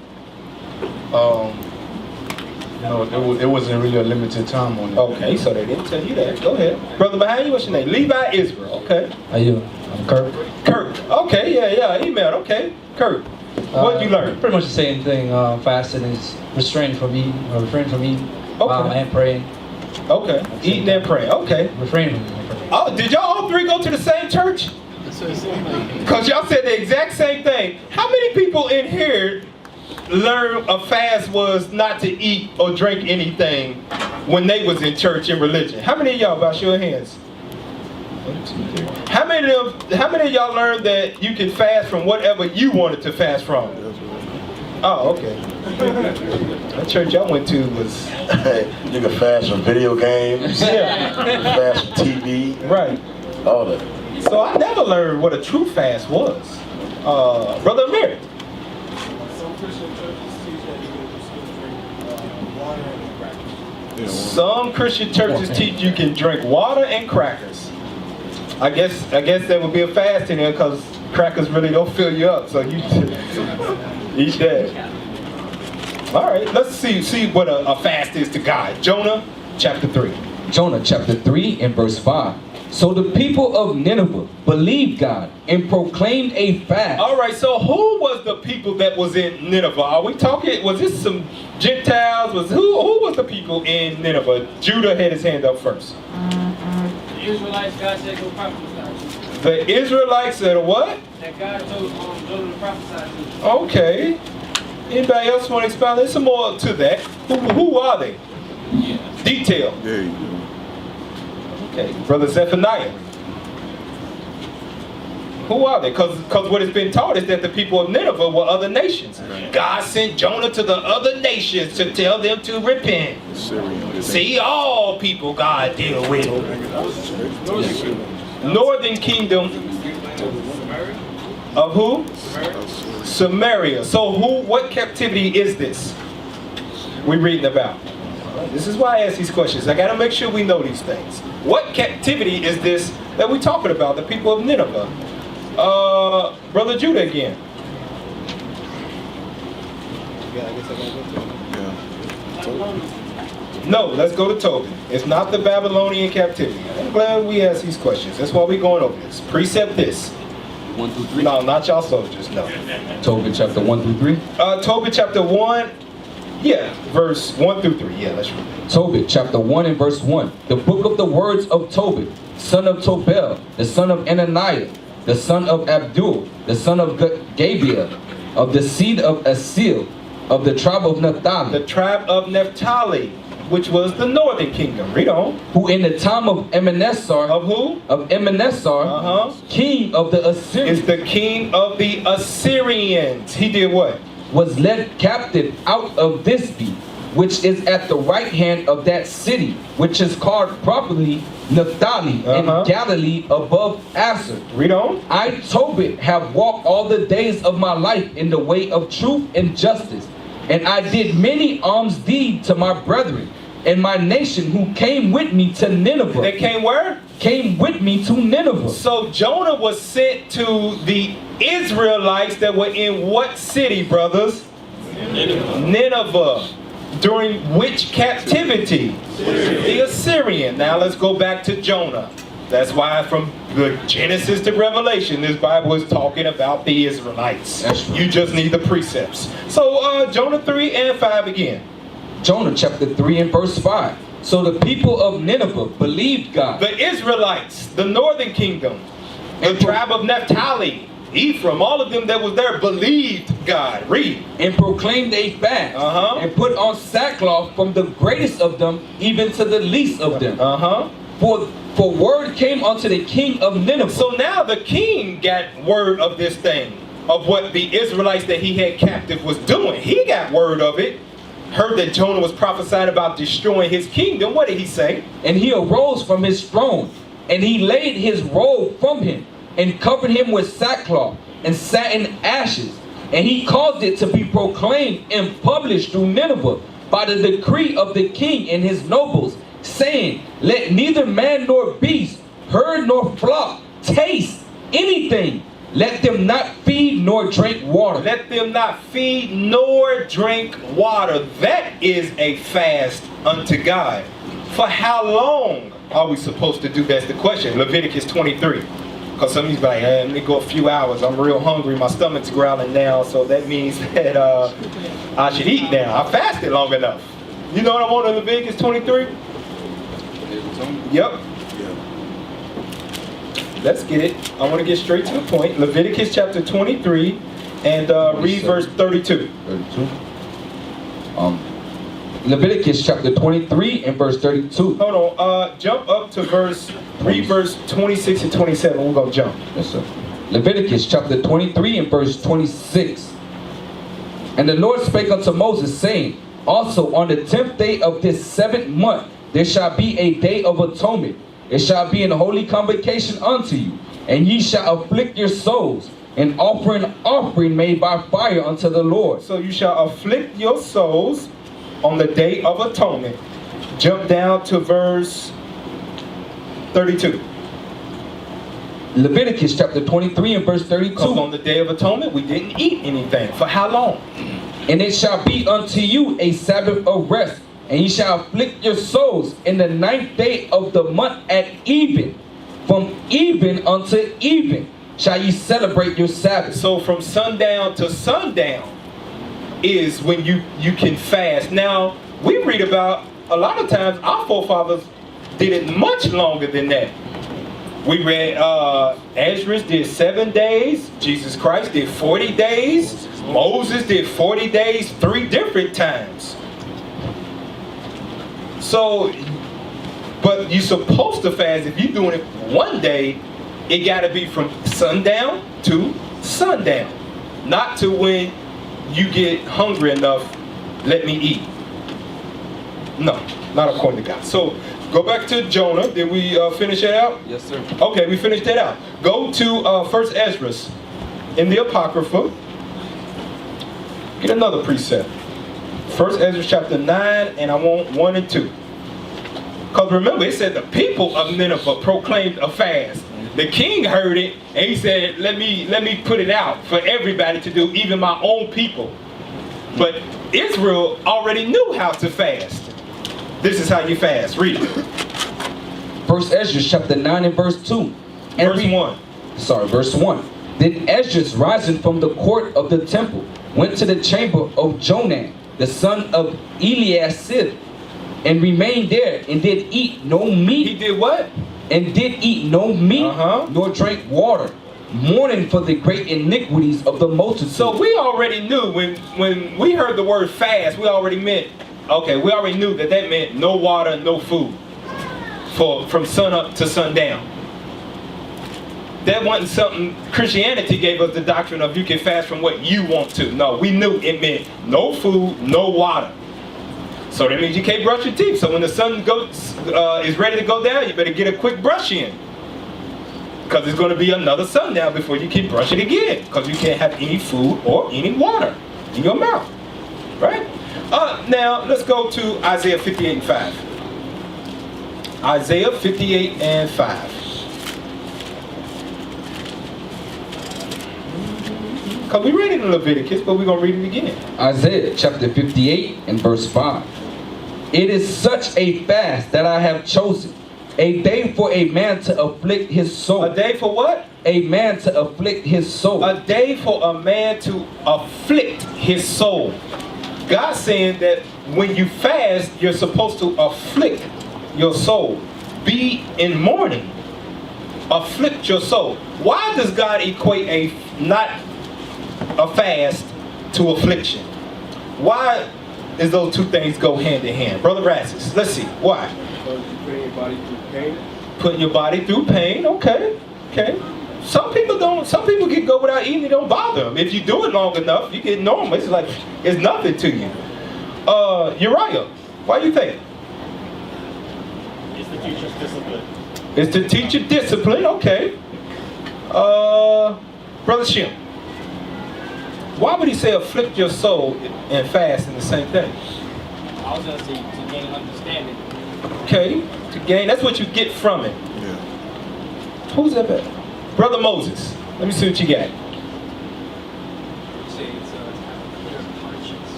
Clear conscience. Okay, let me say the question again. Why God says fasting is afflicting your soul? Brother Yeshua, Judah. Deny yourself. You can deny yourself. Y'all close, but no cigar. I said my name, didn't I? Cigar. Terrell. Challenge. Okay. But I missed it. New brother in the back. What's your name again? Kurt. Why? Sacrifice. Y'all close. Close. You went once, you can't go twice. Adonai. When you're afflicted. No, I didn't say Azaniah. I said Adonai. You better give me a paragraph too. What you got? Adonai. I remember Jesus said, men don't eat by bread alone. Oh, what tribe you from? Levi. Levi. Okay. Hey man, don't put your head down when you say that. He did. You got work on it. You better be proud, brother. You sort of right. No, brother, no, brother. Look, you sort of right. Yeah. So what tribe you from? Levi. No, you said it right. Levi. You got it right. What is the one thing that none of you in here can live without? Huh? Food and water. You didn't even think about that. Oh, yeah. You can't live without it. No. You be That's dead. the basic necessities. The of basic life. necessities, right? Food and water. So, to be in fast, God says, you afflicting. You're denying your body the one thing that it needs to survive. That's why he said it's afflicting. A fast, you're supposed to afflict you, deny yourself the one thing that you need. Let's get that. Go to Sirach 29. Can I say Go something? ahead. If you could deny, right? If you could deny your body, what it needs, Bring it out. The most important thing that your body needs. What can't you deny your body? Right. You can deny anything. Right. You can deny sin. I don't need that. I don't need that. I deny my body food and water. Food. I don't have to sleep without. I deny myself that. I can If I could wait. go a day without water, that means I could go a day without sin. It teaches you, man. I can wait on that stuff. Right. Cause I put my body through the worst. Right. No food, no water. So that stuff, nothing. Ain't nothing to me. Sirach 29 verse 21. Sirach chapter 29 and verse 21. The chief thing for life is water and bread. Is what? Is water and bread. I said the most important thing for you is water and bread. You know. And clothing. Uh-huh. And in the house to cover shame. And a house, that is the most important thing to you. So when you go into a fast, God said afflict your soul. Deny yourself the one thing that you need. And what happens from that? Let me see what I want out of this. Ezra 8. Let's go to Ezra 8. Ezra in the Bible.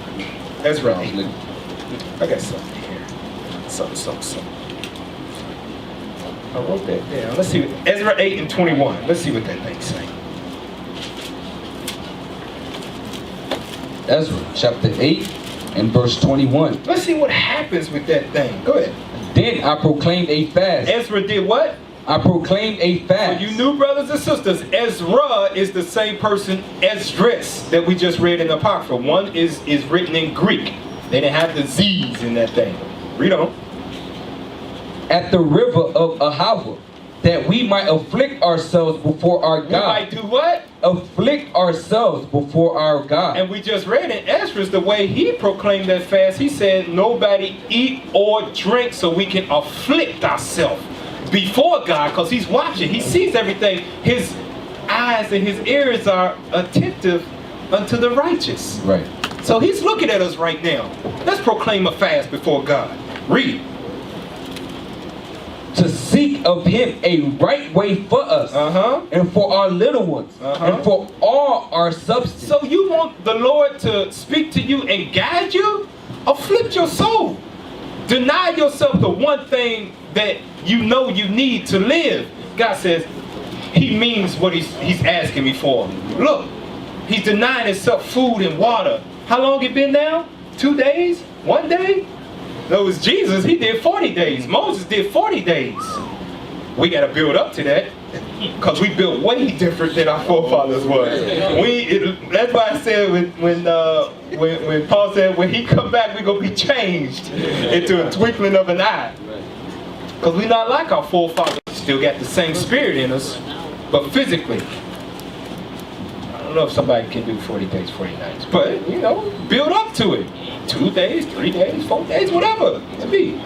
God, and let God know that he's serious about what he's asking me for. He wants guidance. He said he seeks to seek of him a right way for us, and for our little ones, and for all our substance. You got problems with your kids in your life? Fast that thing out.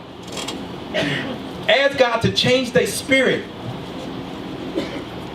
And if it be his will, if their name is written in the book of life, he'll change their spirit. Read verse 22. Ezra chapter 8 and verse 22. For I was ashamed to require of the king a band of soldiers and horsemen to help us against the enemy in the way. Because we have spoken unto the king, saying, the hand of our God is upon all them for good that seek him. But his power and his wrath is against all them that forsake him. We read that in Peter, right? It says his hand is against all them that do evil. Right. His ears are open unto the prayer of the righteous. We read that in Peter. Read on. So we fast and besought our God for this, and he was entreated of us. Because they afflicted their soul. Right. God said they afflict their soul. Let me hear what they say, and I'm going to answer that prayer. Because I know they mean what they're doing. Because they afflicting their body of that one thing that they need. That food, that water, that good old Levi food, that good old Benjamin food. He ain't drinking no cremas tonight. No Jamaican rum. Cream. Hey, officer, even deeper than that. when you married, right? And you fasting. We're gonna get to that. But You gotta have discipline. You gotta have discipline, not to, to say, you know what? We gonna fast tonight. We gonna fast tonight. But it's gonna come a time and a point where we gonna put on that song. That's right. Ain't no fasting tonight. Y'all hear the song one day. Y'all hear the song. All praise. Oh, brothers, they did a good job on that thing. So go back to Psalms 35 and 12. Did we read it already? No, I don't think no, we sir. did. Let's go to that. Psalms 35 and 12. That affliction is what? What are you doing before God? Psalms chapter 35 and verse 12. 12 and 13. Psalms 35 and verse 12. They rewarded me evil for good to the spoiling of my soul. But as for me, when they were sick, my clothing was sackcloth. I humbled my soul with fasting. He did what? I humbled my soul with fasting. David said, I humbled my soul with fasting. Ain't that what the scriptures say? That if my people shall do what, brothers? Humble themselves and seek my face. God said, we over here in the land of our captivity thinking it's all good. We ain't fasting. We ain't praying enough. You know why? Some of y'all secretly comfortable with being here in the land of your captivity. I don't know who you are. Just throw that out there. And it hit whoever it hit. Some of y'all secretly comfortable with this thing. Because if you wasn't, you'd be fasting and praying. As much as you could. Praying all the time. Humbling your soul with fasting. Read that thing again, verse 13. I like that. Psalms chapter 35 and verse 13. But as for me, when they were sick, my clothing was sackcloth. I humbled my soul with fasting, and my prayer returned into mine own bosom. That means that my prayer was heard.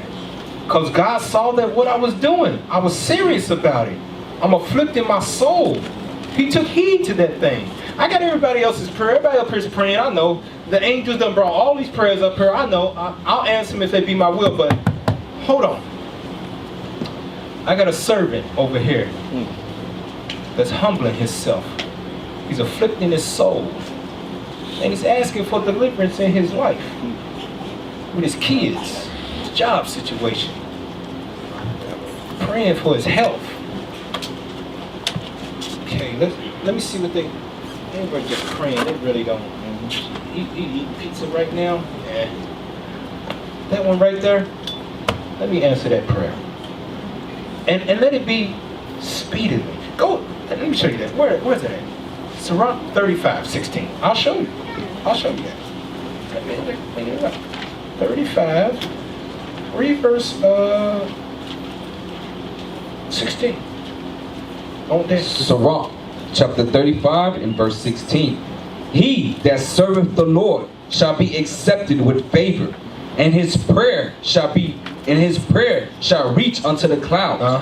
The prayer of the humble. The prayer of who? The prayer of the humble. The prayer of that one that's fasting, humbling his soul. Read on. Pierceth the clouds. Until it come nigh, he would not be comforted, and would not depart till the Most High shall behold to judge righteously and execute judgment. Read the next part. For the Lord would not be slack, neither will the mighty be patient toward them. So that brother or that sister that's humbling themselves with fasting and praying, that thing has a priority shipping to the Most High God's ears.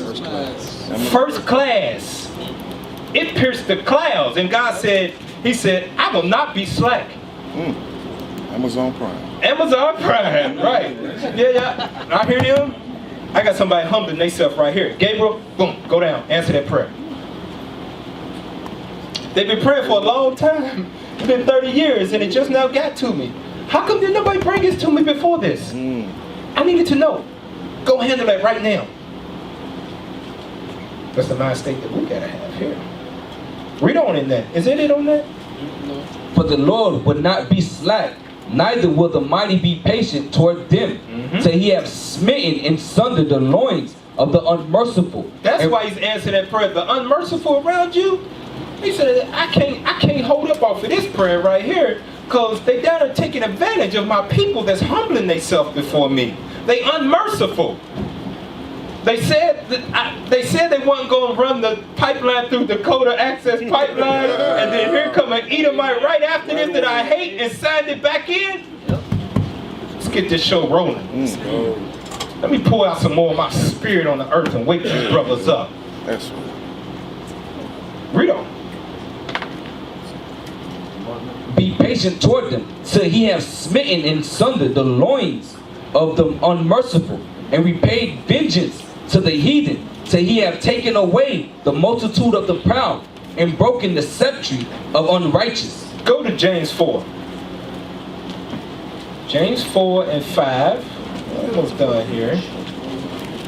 James chapter 4 and verse 5. Do ye think that the scriptures say in vain, the spirit that dwelleth in us lusteth to envy? So it's not written for no reason. That spirit that you got in you, the flesh, it is a battle every single day, going back and forth. And depending on your age, you got different battles. You got different lust. You young man, you know, in your mind, you want to sow your royal oats with everything walking. And these sisters out here in the world are dressed very promiscuous, and it make it hard for you. You young men that go to school, you see that stuff every single day. You got different battles. That spirit in you is going back and forth. Read on. Verse 6. But he giveth more grace, wherefore he saith, God resisteth the proud, but giveth grace unto the humble. He gives grace unto the humble, because they afflicting their soul. Read on. Submit yourselves therefore to God. Resist the devil, and he will flee from you. And how do we resist the devil so he will depart from us? We pray and we fast on that thing. Read on. Draw nigh to God. How do we draw nigh unto God? We afflict ourselves. We humble ourselves before him. Read on. And he will draw nigh to you. And he's going to come right close to us. We just read that, right? Read on.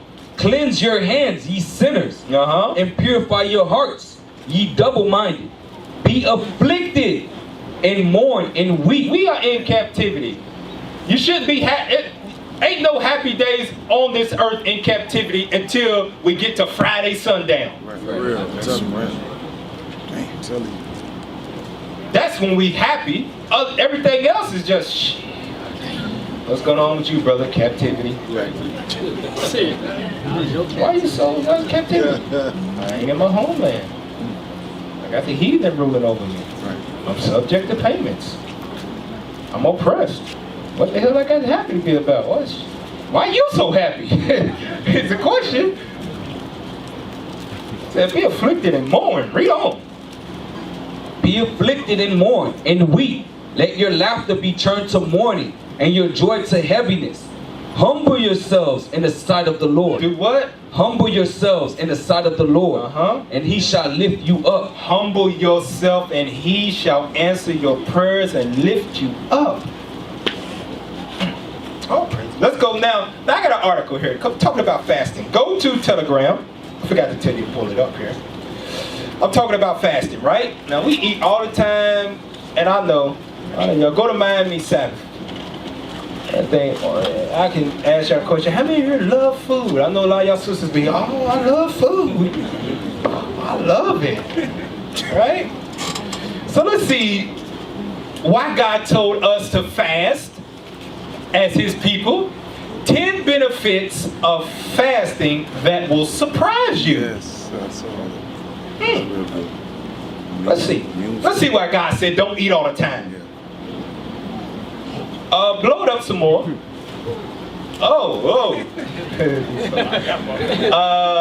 Can you read that for me, Officer Elisha?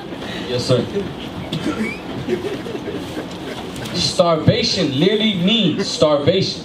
It doesn't mean skipping a meal or not eating for 24 hours, or not eating for 3 days even.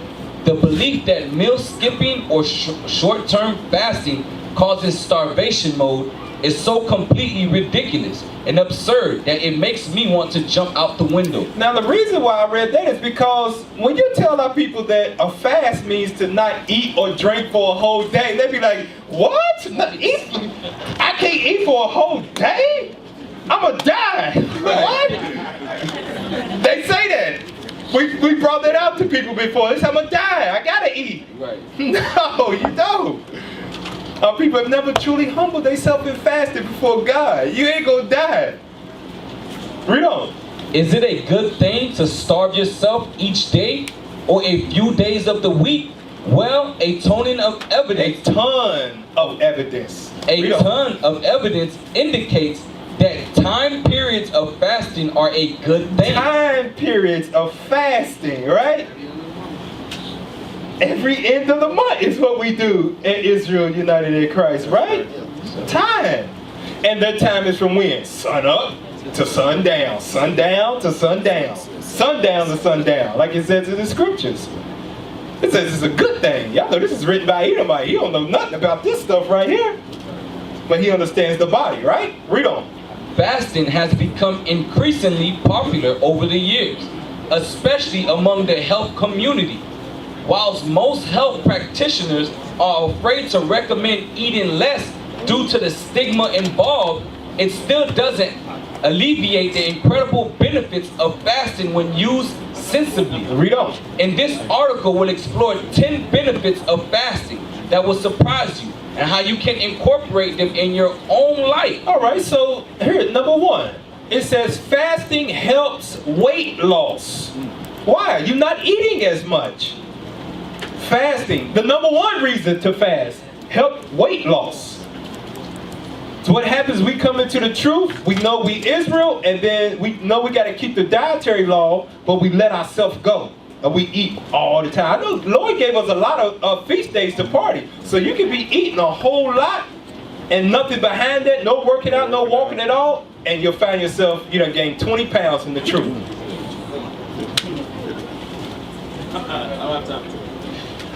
It says fasting can be a safe way to lose weight. As many studies have shown that intermittent fasting that is controlled within a set number of hours, allows the body to burn through fat cells more effectively than just regular dieting. That's for y'all brothers don't diet, y'all sisters. Y'all diet. God says fast. God says fast, you lose some weight. Intermittent fasting allows the body to use fat as its primary source of energy instead of sugar. Many athletes now use fasting as meals to hitting low body fat percentages for competitions. Number two, fasting improves insulin sensitivity. Fasting has shown to have a positive effect on insulin sensitivity, allowing you to tolerate carbohydrates better than if you didn't fast. A study showed that after periods of fasting, insulin becomes more effective in telling cells to take up glucose from the blood. All right, read on. So we got fasting speeds up the metabolism. Intermittent fasting gives your digestive system a rest. It says that this can energize your metabolism to burn through calories more effectively. If your digestion is poor, this can affect your ability to metabolize food and burn fat. Intermittent fast can regulate your digestion and promote healthy bowel function, thus improving your metabolic function, metabolic function. Constipation. Verse number 4. Fasting promotes longevity. Now we see how our forefathers was able to live 120 years, 150. Fasting often. They was fasting all the time. Food didn't control their life. Fasting on top of keeping the commandments of God. Right. Shit. Man. Gotta add this to our life. Believe it or not, the less you eat, the longer you will live. Studies have shown how the lifespan of people in certain cultures increased due to their diets. However, we don't need to live amongst a foreign community to reap the benefits of fasting. One of the primary effects of aging is a slower metabolism. The younger your body is, the faster and more efficient your metabolism. So now we understand why we gain weight when we get older. Right? Metabolism, right? The less you eat, the less toll it takes on your digestive system. You pumping food into your body all the time, being what the Bible calls a glutton. You're going to shorten your life. He's going to put you to death. Number 5. Scroll down. Number 5, fasting improves hunger. Go down. 6. I'll post this on the Telegram so y'all can read it later. Fasting improves your eating patterns. Go down.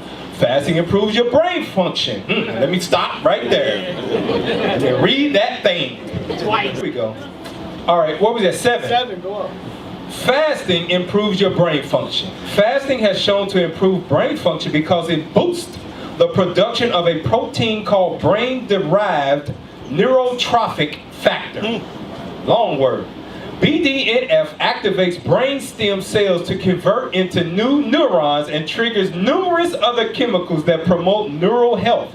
This protein also protects your brain cells from changes associated with Alzheimer's and Parkinson's disease. Most other genes. The Most High is a genius science. Can I bring the scripture up? Yeah. You go, all right, goodness gracious. Whew, let me get Isaiah 55 today, please. Man, bring it Isaiah out. 55 today. Goodness gracious, bro. Israel's so rebellious, it's not even funny, man. Most High gave these. What do you say? Keep my commandments and what? Yeah. Most High is on a whole Watch other this. level. Watch this. Read that. Isaiah chapter 55 and verse 8. For my thoughts are not your thoughts, The Most High say his thoughts are not our thoughts. Watch this. Read on. and neither are your ways my ways. So we might say, man, why we gotta fast? The Most High say it increases your health. Right. It increases your life. Your life. Your brain All you gotta do cells. is follow the Most High ways, and you're gonna live. Check this out. Brothers and sisters that may have problem remembering the scriptures, God said fast.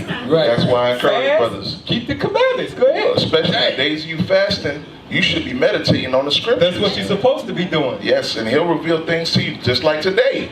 I know a lot of information came out today that you brothers didn't know. See, this is one of the benefits that you have during fasting. Exactly. All praises. All praises.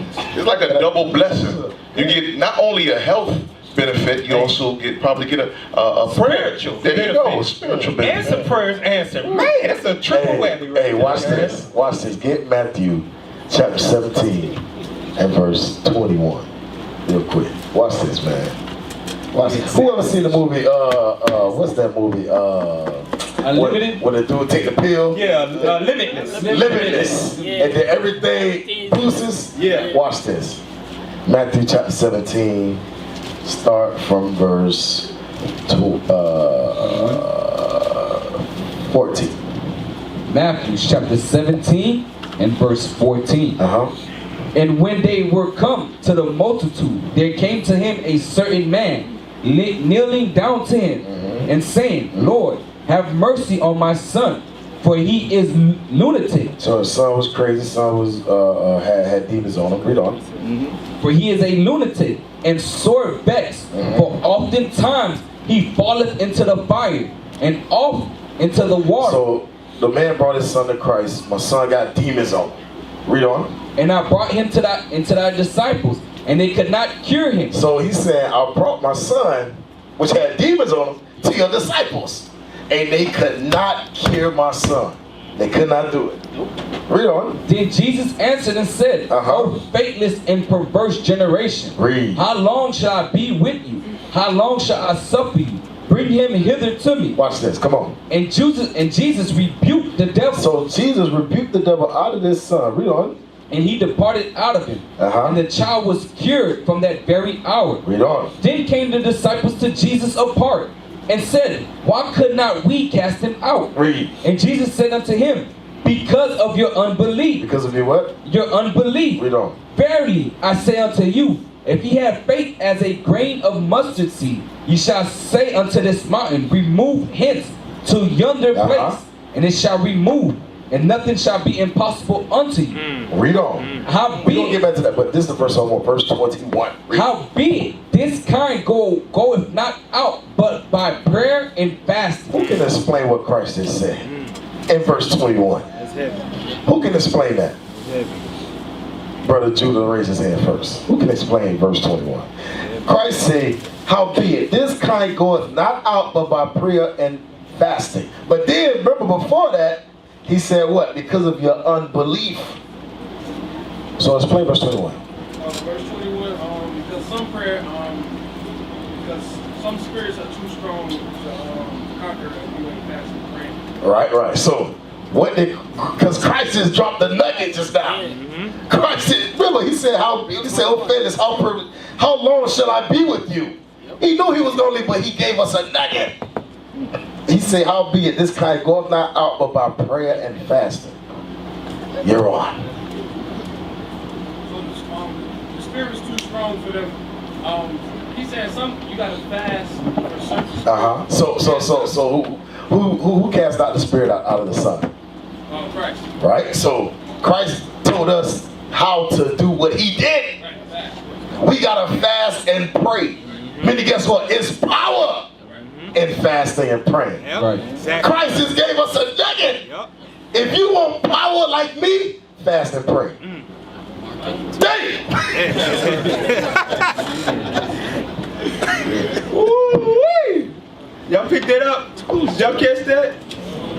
You want that power, fast and pray that thing. No, don't drop no bombs. Don't drop no bombs. Oh, praises. Man, there's power in that thing. Right.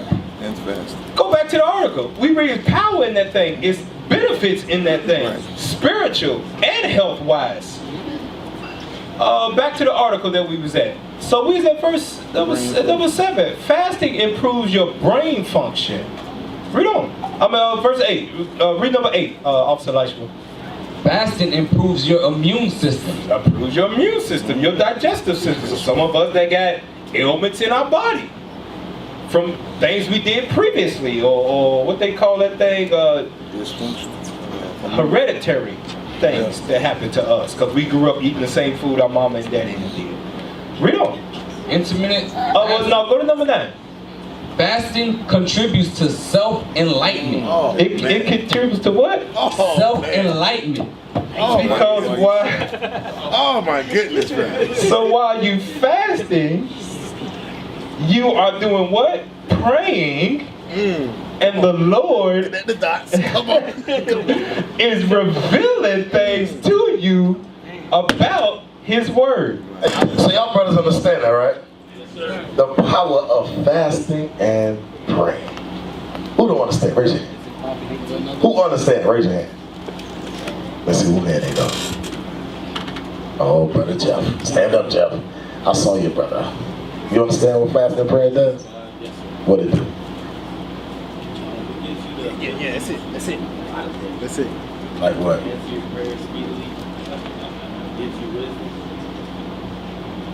If you fighting certain demons, certain spirits, it gives you that ability to refrain. Right, exactly. The spirits of flee. But All right, now here, this is right. When we said, now, this is Esau and his worldly sense, worldly wisdom. It says get enlightened, right? Let's see if we got it. 2nd Ezra chapter 5. Let's read verse 17.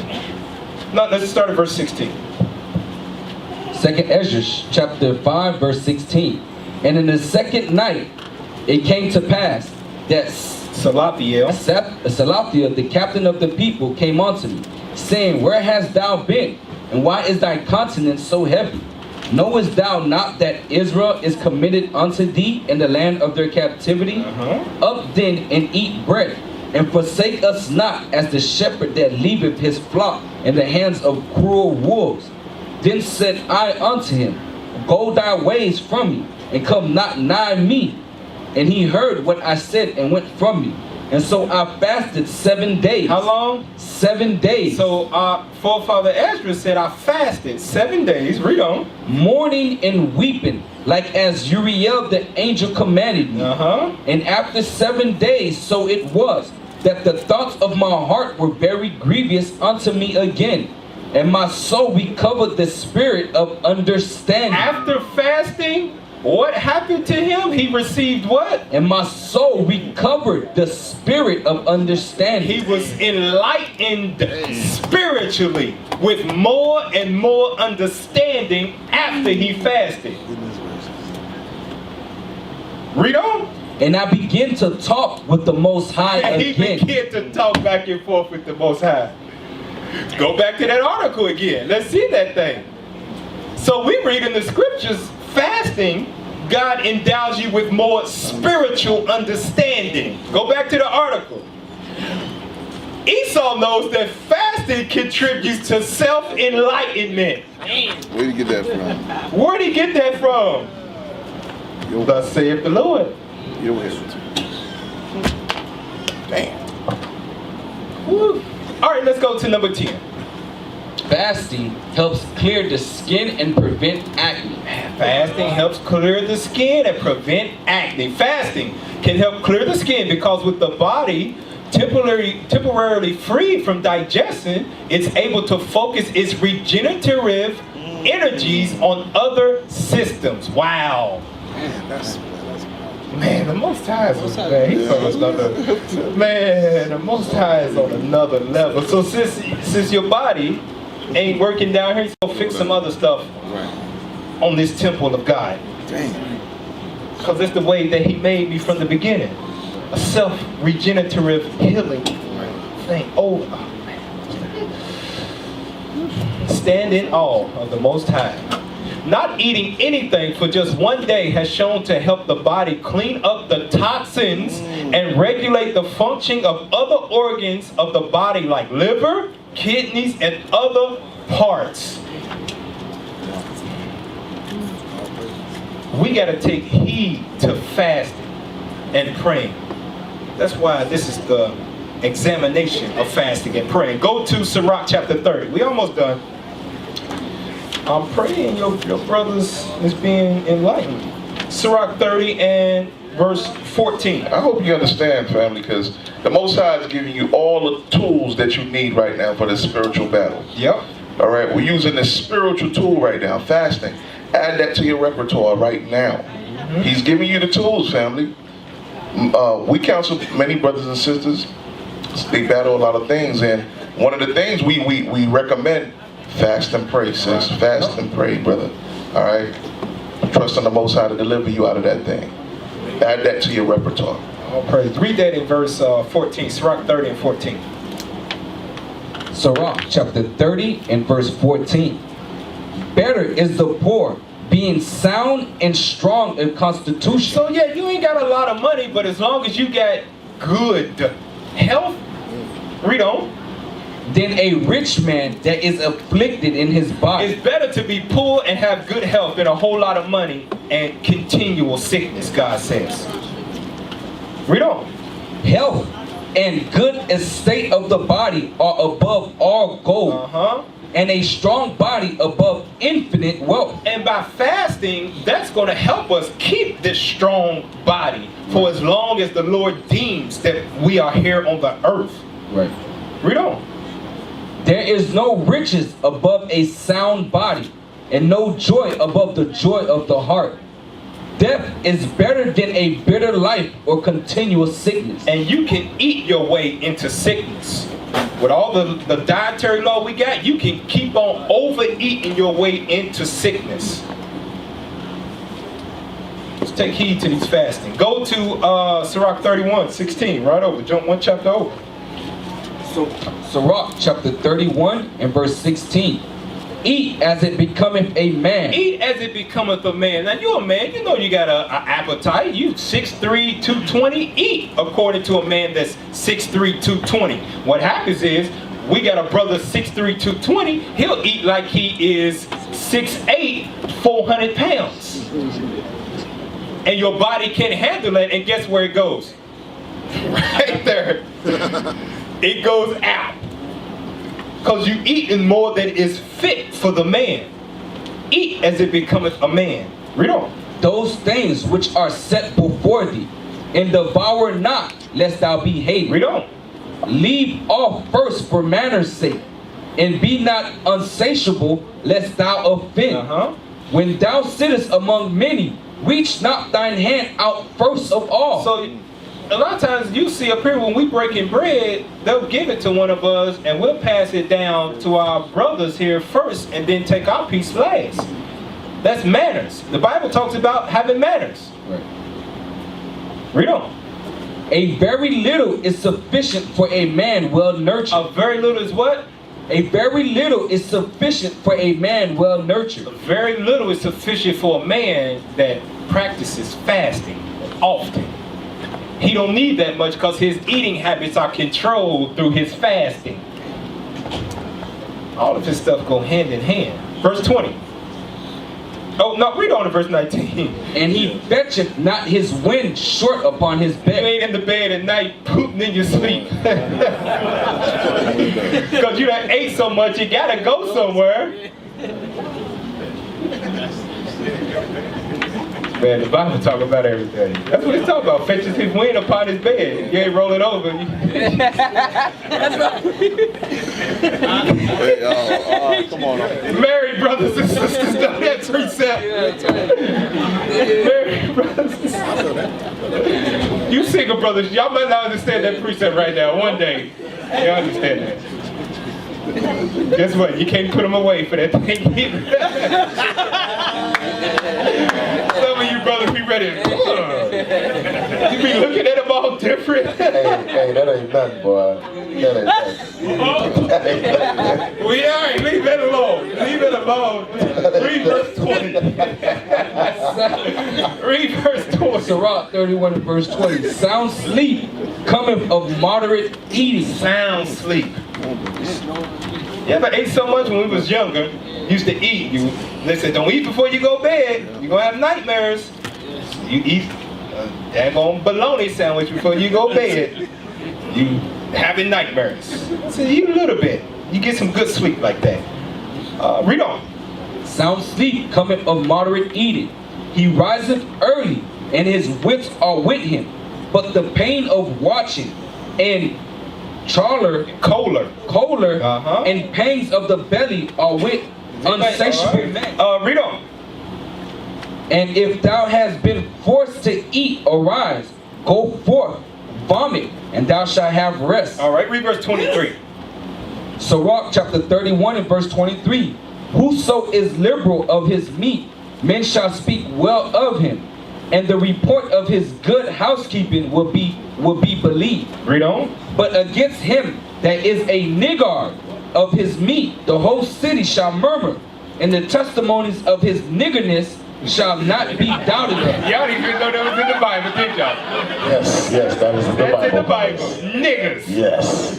Being a nigga. Being a nigga, eating everything up, and you ain't got nothing to pray for. God said, there's a nigga sitting at the table right there. Nigga, everybody's talking about you eating a 4-slice peanut butter and jelly sandwich. Ain't gonna say no names, but they up in here. Like this shit.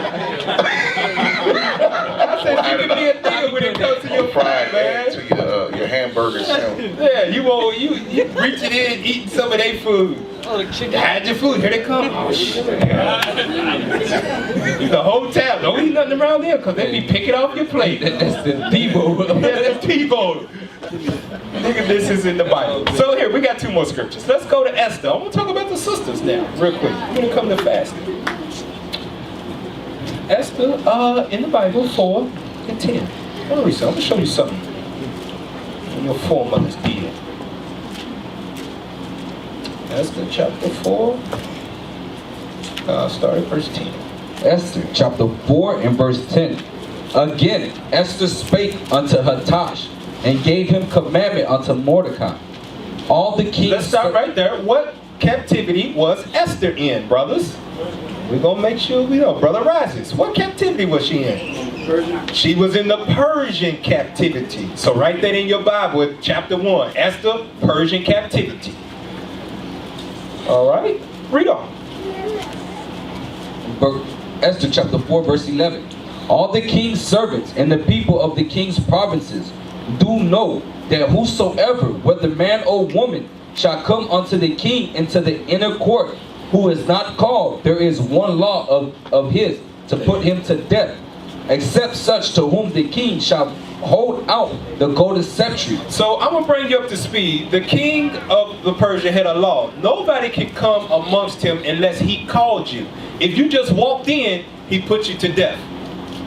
That's the kind of order he had established in it. And Esther is letting Mordecai know, I can't just walk in and talk to him like that, because Mordecai got wind that this Edomite named Haman is setting up the Jews to kill everybody all across the land of the Persians that they conquered and ruled.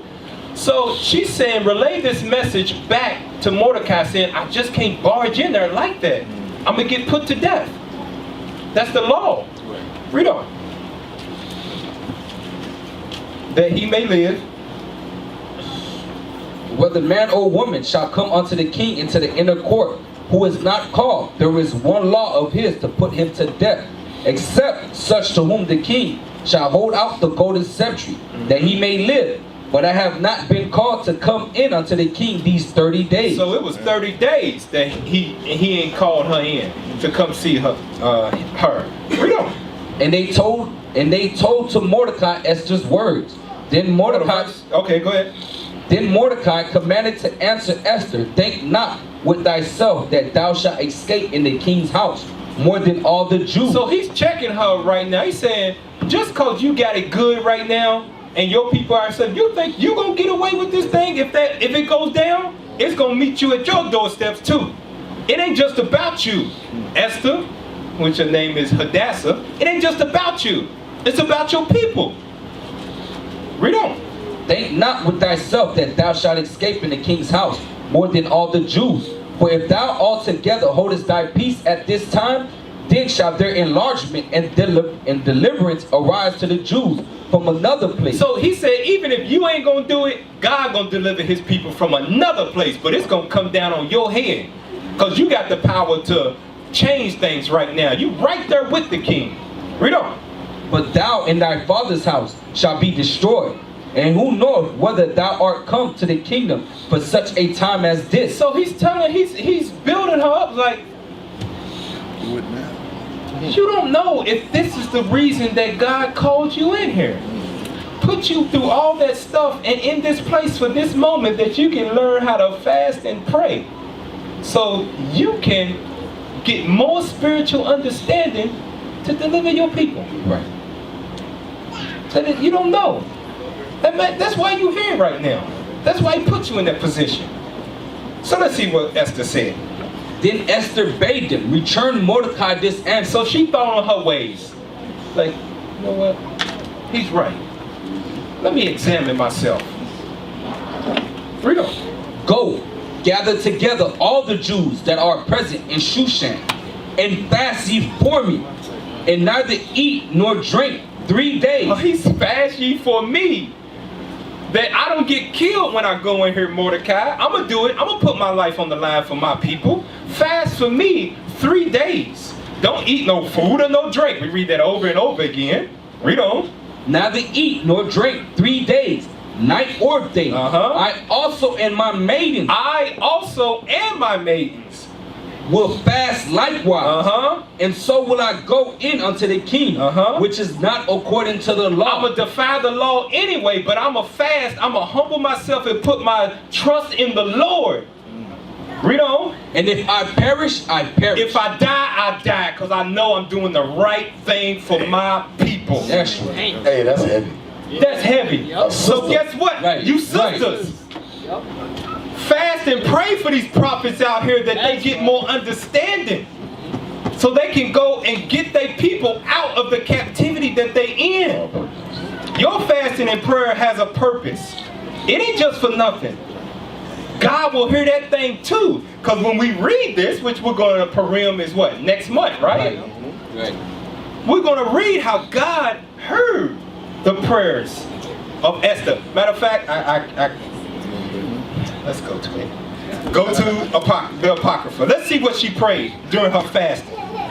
Right?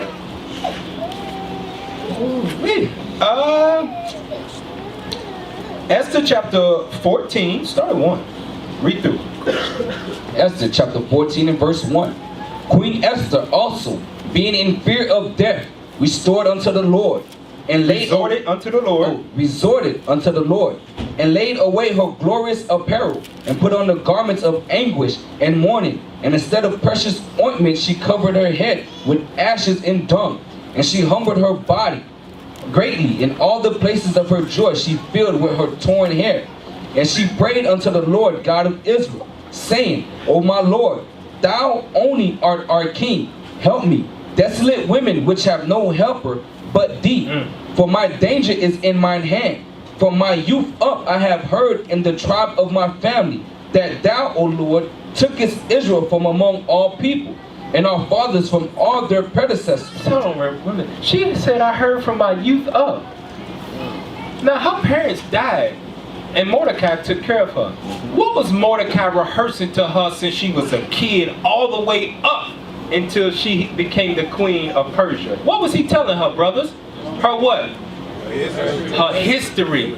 He was telling her who she is, where you come from, your people, your ancestors, what they did, what your foremothers did, what your forefathers did.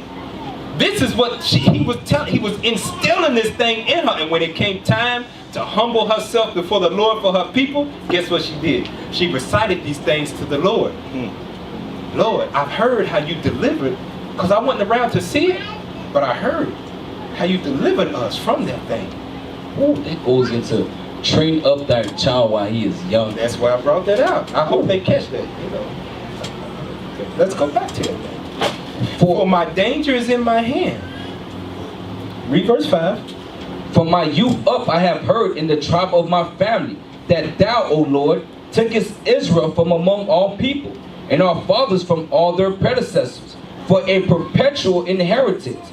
And thou hast performed whatsoever thou didst promise them.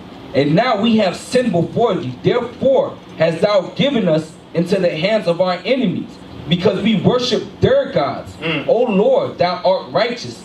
Nevertheless, it satisfieth them not that we are in bitter captivity. So it says it satisfied them not that they already got us in captivity in a land that's not ours, but they want our life. They want our soul. They want us on the bottom. They want us at the worst jobs. Lord, look at how they treating us, is what she's saying. Jump down to verse 12. Esther chapter 14 and verse 12. Remember, O Lord, make thyself known in time of our affliction, and give me boldness, O King of the nations, and Lord of all power. Give me eloquent speech in my mouth before the lion. Turn his heart to hate him that fighteth against us. That there may be an end of him, and of all that are like-minded to him. But deliver us with thine hand, and help me that am desolate, and which have no other help but thee. Thou knowest all things, O Lord. Thou knowest that I hate the glory of unrighteousness, and abhor the bed of the uncircumcised, and of all the heathen. Thou knowest my necessity, for I abhor the sign of my high estate, which is upon my head, in the days wherein I shew myself, and that I abhor it as a minstrel's rag, and that I wear it not when I am private by myself, and that thine handmaid have not eaten at Amon's table, and that I have not greatly esteemed the king's feast, nor drunk the wine of the drink offerings. Neither hath thine handmaid any joy since the day that I was brought hither to this present. Hold on, she had no joy in what, brothers? In captivity. She had no joy since the day that she was brought here. Read on. But in thee, O Lord, God of Abraham, O thy mighty God above all, hear the voice of the forlorn, and deliver us out of the hands of the mischievous, and deliver me out of my fear. So when you read the history of Esther, the Lord hearkened to her prayer and delivered us from the hand of the enemies that are around us. So sisters, your prayer life and your fasting life with the Most High has a great part to play in bringing the kingdom about. Pray for us to be taken out of captivity. Pray for that the Lord sends in more brothers. that we can go prophesy more on the street and bring more brothers and sisters in. It should be more of us in here than them. Because we got the job, the work to do. Last scripture. Go to Tobit. Tobit chapter 12, verse 8. Tobit chapter 12 and verse 8. Prayer is good with fasting. Read it again. Prayer is good with fasting. Prayer is good with fasting. God will give you spiritual enlightenment, spiritual understanding, health benefits. Your prayers will be answered in time, if it be His will, if it's for you. Because some stuff you can pray for that God knows not good for your spirit. And He won't answer that because He knows it'll destroy you. Read that again. Prayer is good with fasting, and alms and righteousness. A little with righteousness is better than much with unrighteousness. It is better to give alms than to lay up gold. For alms doth deliver from death, and shall purge away all sin. Those that exercise alms and righteousness shall be filled with life. Those that exercise alms and righteousness, pray and fast, shall be filled with life.